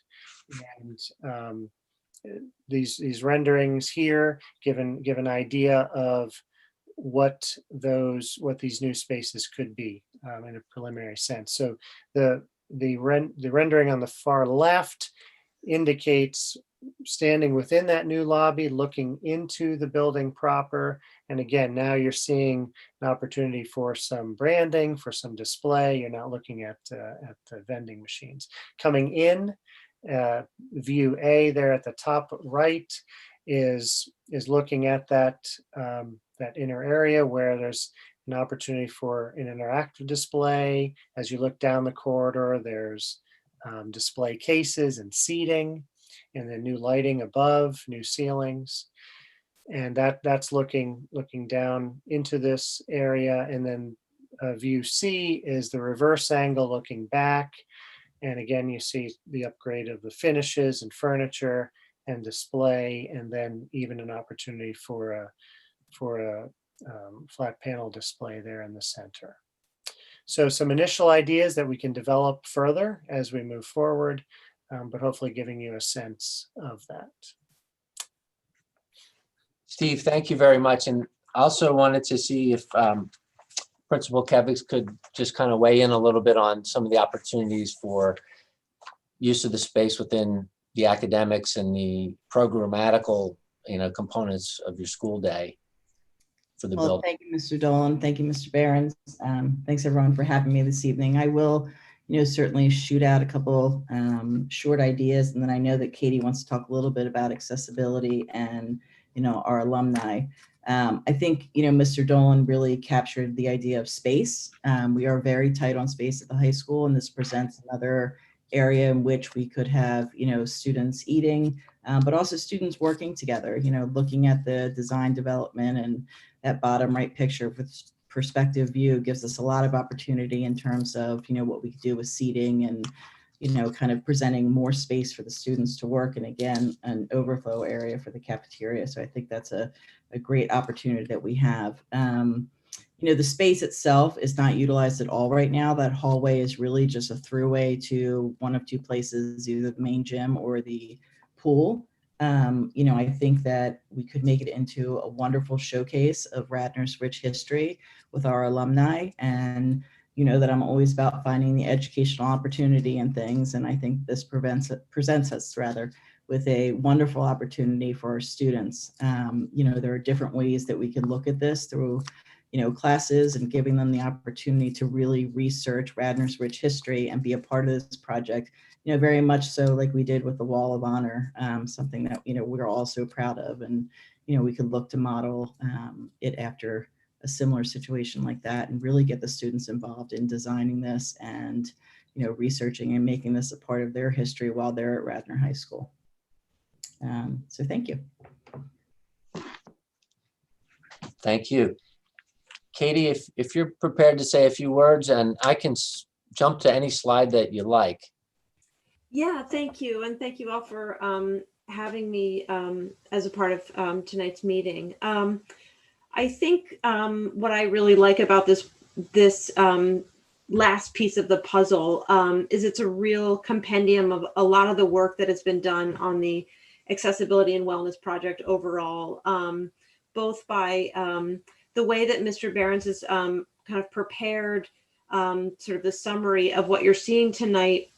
It really brings together a lot of aspects of inclusive design that I get very excited about as a person with a disability, both the flexibility of space, the equitable use of space, the tolerance for error. Like there's hallways, there's ways that we can shift things around, and then also just communal gathering, and how we sort of recognize in this space that It's a huge opportunity to present an entrance to Radnor High School that, let's face it, for many people who come to Radnor High School think it's the main entrance of the high school.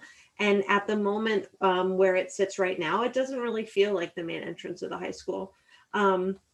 As an alumni of Radnor High School and having gone through 4 years of high school renovations, but also lived through the 100th anniversary of the Radnor LM game, I have to say that archiving that history for me was a tremendous moment of pride in my time and as a Radnor High School student. And I think it really presents an opportunity for, as Principal Kevgis had said, to have students to really have agency and almost curate the experience in the gallery by recognizing potentially not only student athletes, but other avenues of the school, other clubs, other entities in that respect.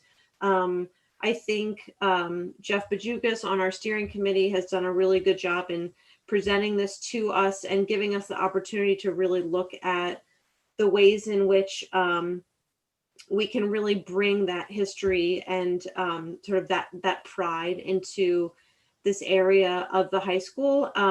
I love the idea of a family restroom, especially one that's accessible and gender neutral, to really think about the community that gathers in this space, whether it's a basketball game or coming to the pool, to use the pool as for community use. And lastly, I'll just say that, you know, when people from diverse backgrounds, when they enter any space, they really want to think about, like, was this made with me in mind? And I think this last piece really checks all the boxes for your seniors, your young students, for the up and coming elementary school kid that needs to change in the bathroom with the older brother and the mother and the father at the same time, for that overflow of traffic that might happen in the cafeteria, and then lastly for weather delays when that might happen. So I want to thank you all for your time, and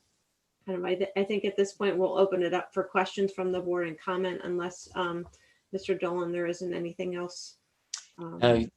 You summed it up beautifully, Katie. Thank you so much, and for just being here tonight and for putting that in the way that you did.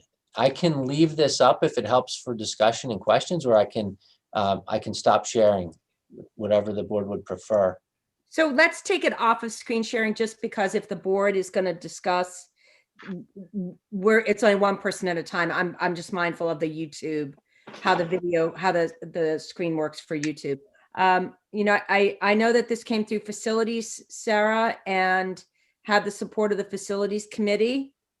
It did, and I'd actually like to point out, one of my facilities committee members really surprised me. This had unanimous support of the facilities committee.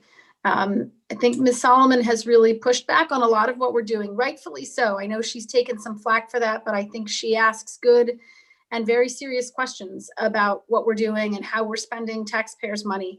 And so I was really very pleasantly surprised by her very effusive response, very positive response to how this ticked all the boxes, the way Katie explained, Ms. Sampson explained to the community, that it really, it's a great community gathering space and a very different and positive entrance to that side of the building.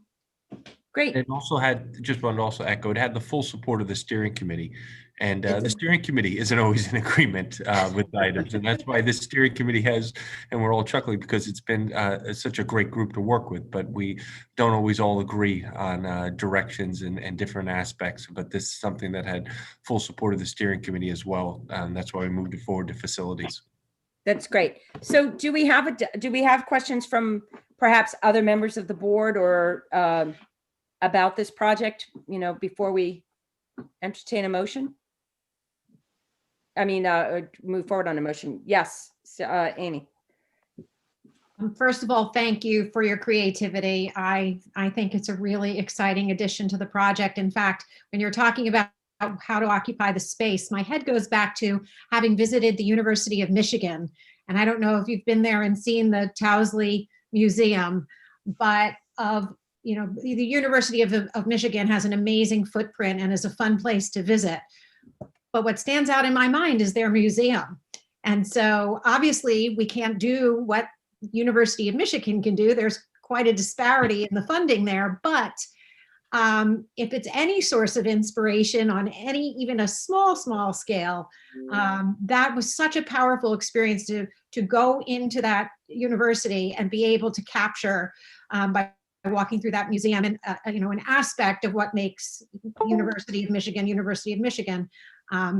I just thought that, that's, my mind just goes back to that as I see this design, and it's very exciting.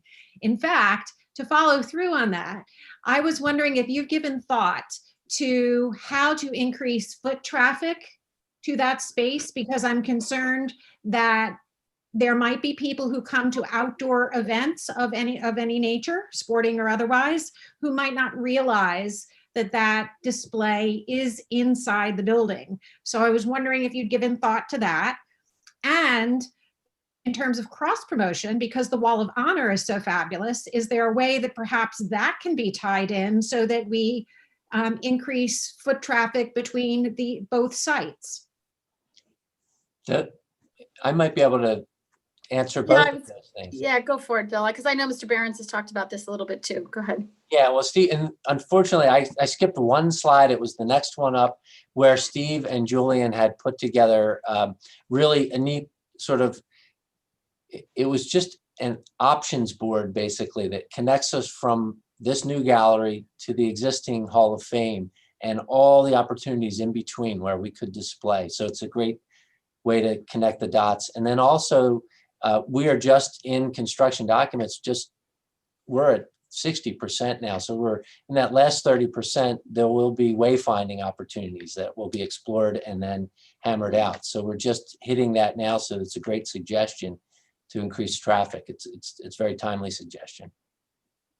Steve, correct me if I'm wrong or if I'm missing anything, but.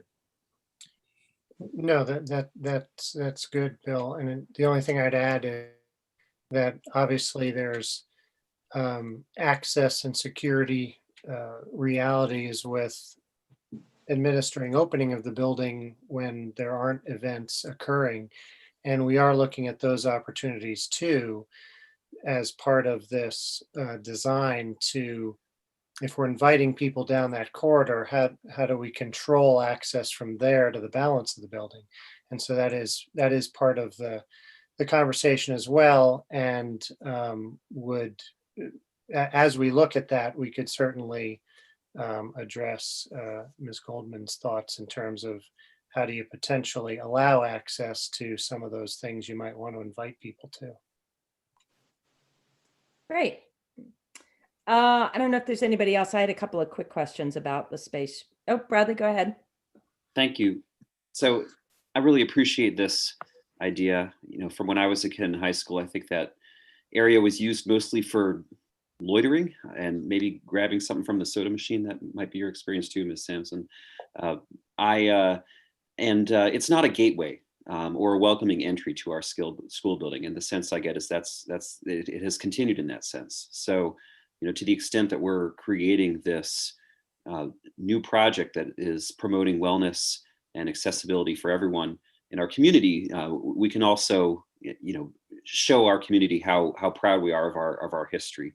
It's one question I have is a lot of the discussion was framed around athletics history. To the extent the administration is thinking about this, is this also something that could potentially welcome other aspects of Radnor pride, like theater posters, Model UN gavels, and other aspects of achievement and pride that Radnor has shown over the years?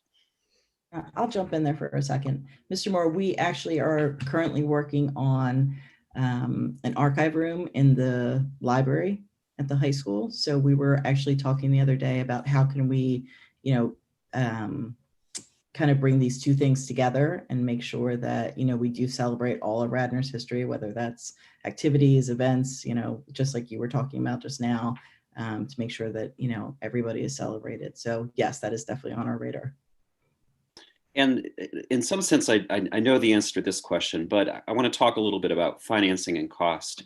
So, a couple hours ago, we heard Mr. Dukevich say, it's hard to get to 6 feet in phase 1 without hiring half a dozen or more or teachers or something like that. And so, $390,000. Well, hey, wait a second, we could hire 6 or 7 long-term subs, and if we could find them, but if we could solve some of our staffing issues. I've heard a lot of talk about our budget. We might need every penny of the index in our budget this coming year in order to cover all the extra costs of COVID.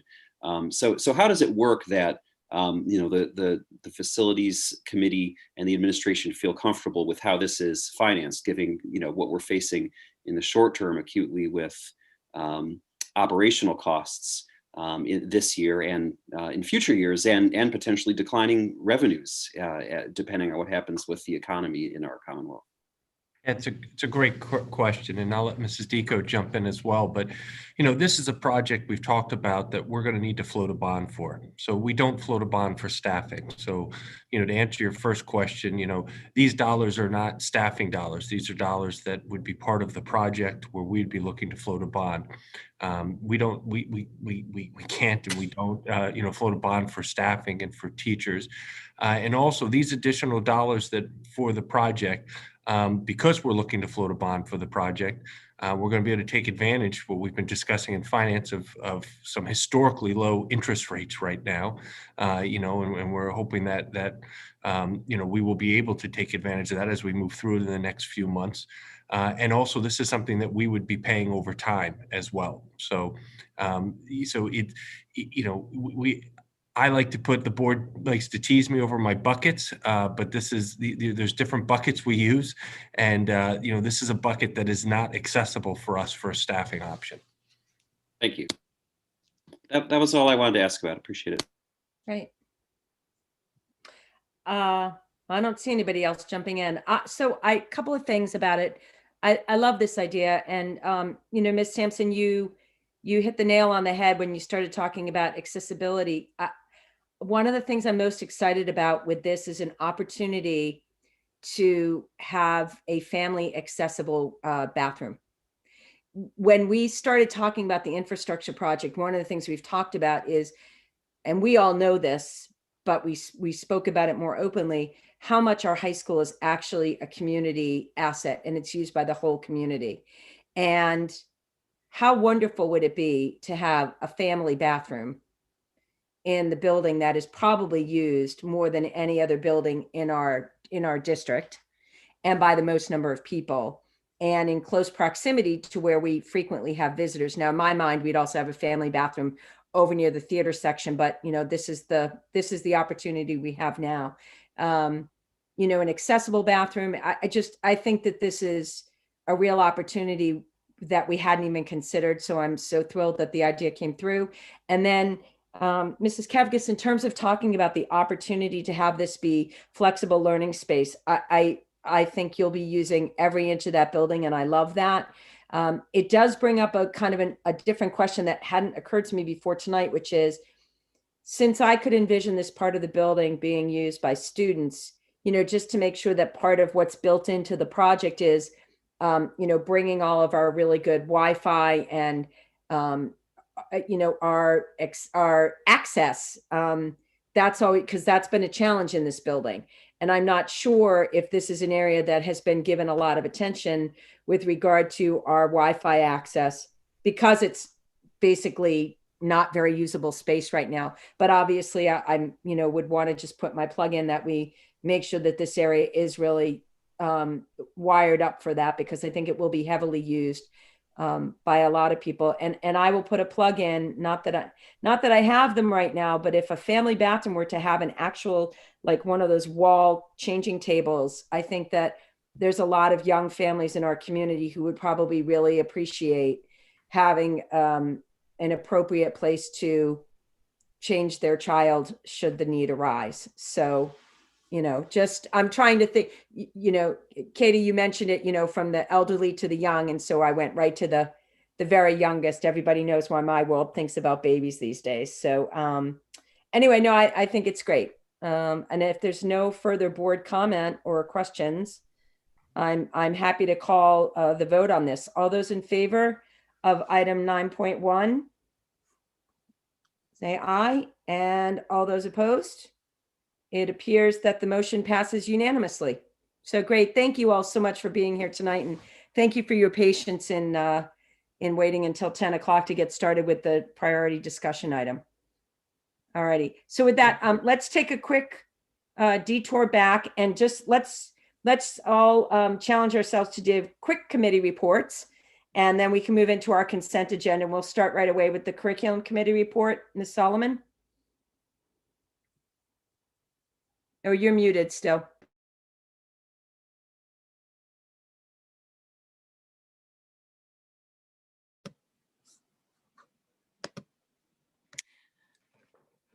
Curriculum Committee met twice in October. We met on October 20th, where we received an update from Dr. Stevenson on the Diversity, Equity, and Inclusion Initiative. Dr. Stevenson recapped the community outreach and staff training that have taken place this year and discussed planning that is currently underway. On this agenda tonight are 3 board action items. One is the disposal of textbooks at RMS. There was a request for a student survey at RHS from one of the biology teachers. And there was a 3rd board action item from our meeting tonight, which was board recognition of the student clubs at RHS. And then also on the October 20th agenda, Mr. Hand, Ms. Glasser, and Mr. Argenstein provided an update on technology that covers the professional development and the day-to-day experience for teachers and students. They updated us on the investment in technology infrastructure and an update on the technology study purchase plan. And then tonight at the October 27th meeting, we continued our discussion on the technology update, and then we received, I would say, a more in-depth discussion of the staffing and the substitute issues in the district. And I just want to highlight, coming out of curriculum, I want the community to be very aware. I think it's really important that the word get out there that our system, whether we're hybrid, virtual, everybody in school, in person, is completely dependent on, honestly, the teaching staff. And we have a critical shortage of teaching staff and substitutes. And I just think the community probably isn't aware that everybody's moving very fast, worried about whatever they're thinking about. And so I just want that to be part of the discussion. These are highly trained professionals, and, our success depends on basically having teachers in the classrooms. Our next meeting will be November 17th, I believe, at 5 p.m. Thank you so much. Ms. Dunn, do you want to give a facilities report? I have a brief report. The Facilities Committee met last week on October 20th, and we discussed the project, which you all approved. I appreciate it. We also discussed the feasibility study, which some of you will remember is a district goal that we have this year to review with Mr. Barron's firm and a number of other engineering and expert firms, all of the facilities in our portfolio in the district, and to ensure that we have a plan for maintaining and improving those as needed over the next decade or two, including accounting for any population changes that we may have in our school buildings. The experts have finished their portion of it and now require a brief steering committee to be established, wherein members of the board and members of the community and the district would work with the experts to help them finalize what's an appropriate plan. This, as you can imagine, the Facilities Committee is busy with the infrastructure project, and we typically would reserve these seats just for ourselves, but I If there are other members of the board who are interested in kind of dipping their toes into facilities and understanding this, we really appreciate anyone who'd like to step up and join that steering committee. And our next meeting will be, is scheduled to be November 17th at 6:30. Great, thank you. Let's see, the Finance Committee met October 13th. We have a number of items on the agenda tonight. One is we're recommending payment of a bill from the township for repairs that were done to the Matson Ford Bridge over a year ago. It was a part of the tri-party agreement that allowed for Radnor Elementary School to be built. In addition, we are moving forward the paperwork for the PlanCon financing associated with the construction we did at Wayne Elementary. We had an update on the audit, and our finance committee will be looking at that more in depth in November. And we had acceptance of a donation over at Ithan Elementary. And then the big item that I would like to mention is that Delaware County Council authorized disbursement of $20 million of their CARES Act money for school districts in Delaware County. And so tonight on our agenda, we will be accepting a grant or an allocation of $416,825 that was given to us. It's being given to us through Delaware County Intermediate Unit, but it is actually being authorized by Delaware County Council as part of the CARES Act money. This was not something they had to do. It was something they chose to do to support the school districts in Delaware County. So with everyone's approval tonight, I assume that we'll be approving this donation. I'll be sending a thank you letter to County Council tomorrow, if that's okay with everybody, thanking them for their consideration of the schools in Delaware County. And our next meeting will be on November 10th. And with that, we have, let's see, what's the next committee meeting? Policy Committee update. Ms. Goldman? Yes, the Policy Committee met virtually on Tuesday, October 13th at 5 o'clock. The following items were discussed and are on this agenda tonight. Policy 104, non-discrimination in employment and contract practices. This is up for a first reading on the consent agenda. It's item 14.1. This is another one of those policies that needed to be reviewed in light of the federal changes to Title IX.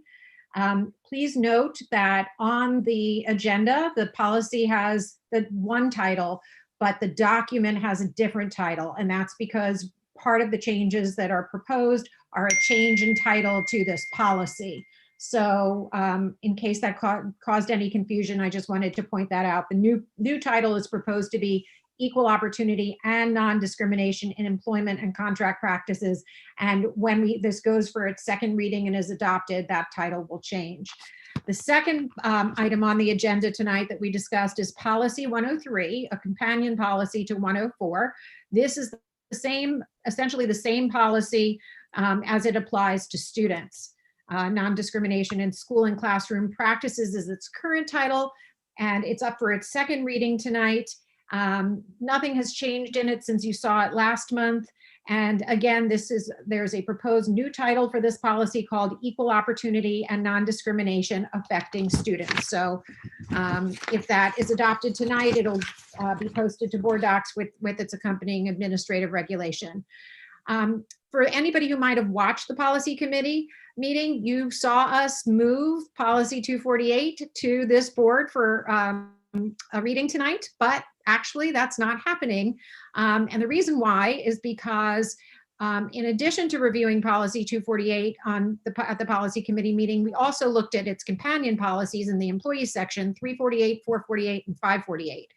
Because the committee proposed some what are considered substantive changes to 348, after the fact, our solicitor and administration recommended that we hold back 248. So it is not on tonight's agenda, but look in November to probably see 248, 348, 448, and 548 all on that agenda.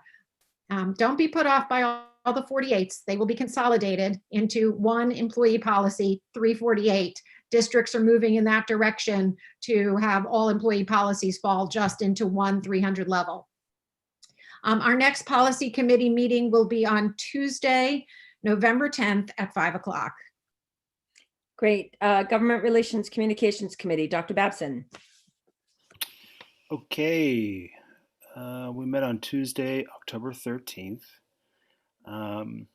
And the primary event that night was Mr. Bechtold and Ms. Kevgis gave a presentation on the keystones and put that in the context of other Act 158 graduation pathways. And there was also a discussion about PA Senate Bill 1216, which is still being legislated. And that concerns a number of assessment-related issues. I think it's a really informative presentation, and it's available publicly on board docs. We also discussed a number of recent PSBA events, such as the Equity Summit and the School Leadership Conference. We also talked about the upcoming Delegate Assembly. And then finally, we discussed how our committee will be sort of the point committee for talking about the Radnor mascot change. So our next meeting is scheduled for Tuesday, November 10th at 7 p.m. Great, thank you. All righty, we're going to move right into consent agenda. And although board action is required, it is generally unnecessary to hold discussion on these items. With the consent of all board members, they are therefore grouped and approval is given in one motion. In the event a board member wants to discuss any item, the board president will move it to an appropriate place on the agenda. Does anyone want to pull anything from the consent agenda tonight? Okay, seeing that, I would entertain a motion to approve items 11.1 through 15.3. So moved. And a second. So second from Sarah. So motion from Ms. Solomon and a second from Ms. Dunn. All those in favor, please say aye. And the consent agenda passes 9-0. That's great. Let's move right into, thank you, everyone. So we can move right into our liaison reports. And up first, I believe, is Delaware County Community College. Ms. Solomon. We have our first meeting tomorrow evening. It will be virtual. This is a sad moment because usually they host all school board members for dinner, and we're going to miss our dinner this year. Yeah. Unfortunately, that's true. All righty, great. Delaware County Intermediate Unit. Mr. Moore. I think you mean the Legislative Council, Ms. Stern. But no, I'm reading Delaware County Intermediate Unit. Ms. Goldman, I'm sorry. Okay, thank you. The Delaware County Intermediate Unit had its board meeting on October 7th and its committee meetings on October 14th. At our board meeting, we got what we approved tonight, which was an update on the contribution of CARES money that Delaware County Council offered to all the Delaware County school districts. We did a review of Board Policy 5, organization, for the board committee meetings. The Delaware County Intermediate Unit has what's called an innovation fund. They've dipped into that a few times already this year to create new positions, one of which is going to be a coordinator of equity and diversity. And they talked a little bit about the reopening of their educational programs, including the career and technical education centers, which are up and running. Buildings are open for students. And they talked about the improvement plan for their Head Start and Early Head Start programming. One thing I wanted to just mention quickly is that there was an article in the Daily Times in October about a student from Pencrest High School who actually participated in Delaware County Technical School's Culinary Arts program. A little shameless plug here for the Career and Technical High School. And this young student who graduated in 2015 worked his way up from being a dishwasher at the restaurant Azi to now he is the head chef, I believe, at a Four Seasons resort in Hawaii. He made stops at Jean-Georges and the Four Seasons along the way. He has been a chef for Steven Starr. And so, this is something that as stewards of the Delaware County Technical School, we're proud of all of our students who come through, but this was something that garnered some media attention, and I just wanted to share it with the board and also the community at large, that there's some really incredible educational and career opportunities available through the Delaware County Technical School. The next board meetings will be held on November 4th and 11th. Great, thank you. Federal Relations Network, Dr. Babson. No report tonight. Delaware County School Board's Legislative Council, Mr. Moore, sorry about that before. No worries. I remembered what I was going to say. The October meeting of the Legislative Council was canceled, and the next meeting is November 11th. Great, thank you. Radnor Educational Foundation, Ms. Duffy. We did not meet this month. We did have an onboarding meeting with the board and all committee heads, which was really instructive and I think a productive use of everyone's time to know the organization better. I can report that they are going to have, REF is going to host a virtual kids trivia night on Friday, November 13th from 7 to 8 p.m. It's geared for kids under 12 years old, and the information can be found on the REF website, but it will also be in the Radnor Reader. They are also looking for volunteers for several committees, and if anyone is interested, you can contact the foundation director, Teji Brennan. And then finally, they just asked me to express their sincere thanks to the district operations department, specifically Bill Dolan and Vaughn Bryan and their crew for all the work they did to clean up their space and get them back to their offices after their flood this summer. Great, thank you. Pennsylvania School Boards Association, Dr. Babson. Okay, so October was actually a really busy month for PSBA. We had the Equity Summit, we had the School Leadership Conference, and then we have the Delegate Assembly coming up. And just to point out that we have 3 delegates that are slated to participate in that: Sarah, or Ms. Dunn, Ms. Duffy, Liz, and Mr. Moore, Bradley. Great. One more thing there is a PSBA liaison report, and I'd like to just kind of highlight a few things. So PSBA is, just generally, as a general note, is very active in lobbying and government relations in Harrisburg, always involved in advocating and lobbying on behalf of key issues for school boards across the state. The legislative platform is now online. That could be of interest for you if you're interested in looking at that. And what's going on in Harrisburg, there's a number of things in here that I could talk about, but just a couple of key highlights. The PSBA has been opposing Senate Bill 334, which greatly restricts the ability of school districts to seek appeals of underassessed properties. Kind of a hot topic right now in Delaware County, including apartment buildings and large commercial properties. So that was not meant to draw parallels. Just the general topic is important. So PSBA has been strongly opposed to that Senate bill. PSBA has also been supporting a number of Senate Education Committee initiatives, including Senate Bill 751 that revises the system for teacher and principal evaluations. So a number of things going on at PSBA, always something going on. And this month was especially active. And then on November 7th is the annual Delegate Assembly. Thanks. Great. Thank you. Parks and Rec. Sarah? Sorry, yes, thank you. We had a great presentation this month from Parks and Rec. First, let me start by saying there's a new member of the committee, member of the community, Christina Bassiano, and it's great to fill the empty seat on that committee.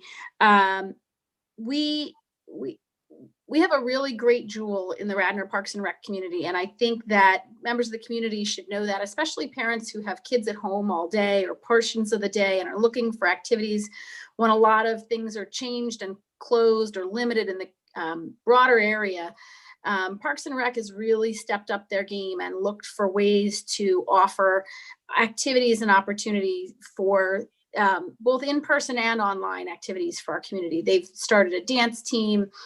They've got a soccer program going on. For adults, they've got a pickleball tournament. They've opened Sulpizio Gym, the Radnor Athletic Center, for basketball again, I think, in the evenings.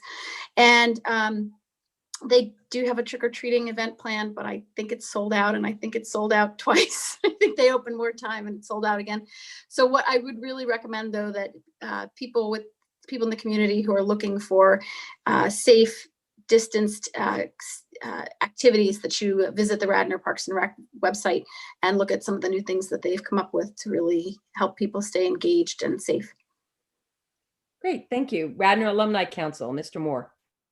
I don't have an update from the council per se, but I did want to share a somber note, which I hope is also a note of tribute and celebration. I just learned a few days ago that Mr. John Dale passed away. John Dale was a longtime teacher at the Radnor High School. He taught at Radnor High School, I believe, for about 30 years. He was my teacher in the Viewpoints class, which I took in 10th grade, and I believe Mr. Dale was one of the one of the founders of that interdisciplinary history and English class. He co-taught it when I was there with Dr. Heminger. Mr. Dale was also our coach for the Model UN team, and he's had a number of other incredible contributions to Radnor schools, Radnor kids, and in our community. I know he was I believe also a founder of the founding board member of the Radnor ABC House.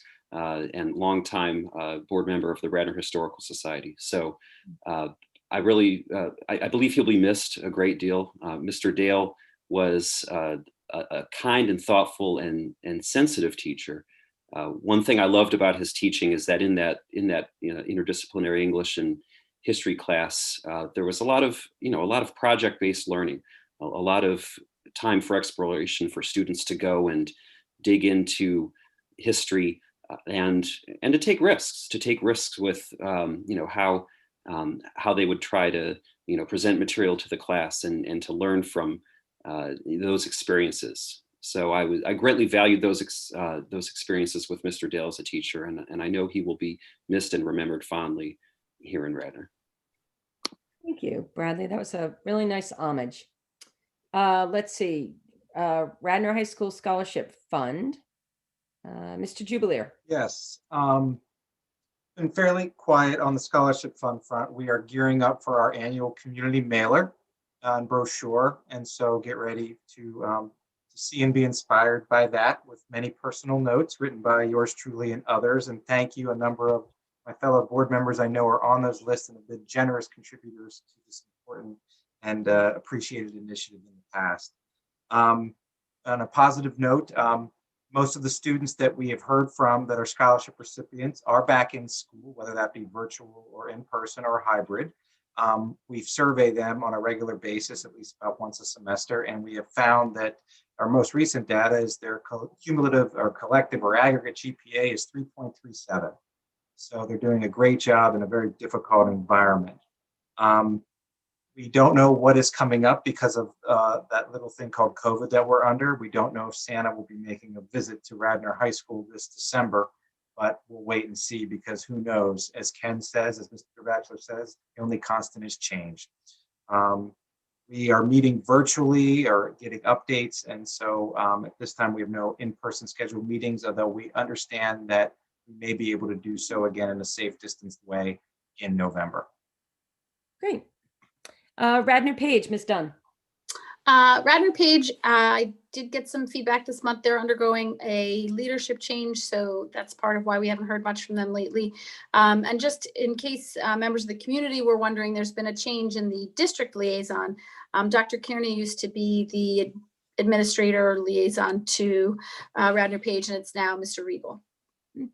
And Page assures us that they will update us once they've had their change and ready to talk with us again. Great.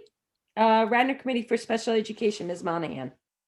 The Radnor Committee for Special Education doesn't have any new updates for the board this month. No report. Okay. Let's see, before I do board announcements, well, it's kind of a board announcement. Now that we've passed our consent agenda, I'd like to officially welcome Mr. Bill Dolan as our Director of Operations and Mr. Vaughn Bryan as our Assistant Director of Operations. They've been with us for in their acting roles for almost probably 7 months at this point.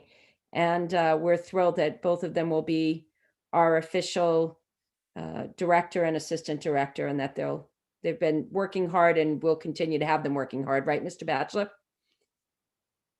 That's the plan? We'll find some work for them. Yeah. Yeah, that's what I thought the plan was. Okay, great. So for board announcements, our next round of committee meetings will begin at 5 o'clock on Tuesday, November 10th. We'll have policy, finance, and government relations and communications. And then on Tuesday, November 17th, we will have our curriculum committee and finance facilities committee meetings. And we are intending to meet virtually Tuesday, November 24th for our regular business meeting. We typically don't meet the week of Thanksgiving, but we had some conversation at leadership. And since we are meeting virtually, we thought it was a little bit more doable this year. And so we will be having our regular business meeting on Tuesday, November 24th, virtually.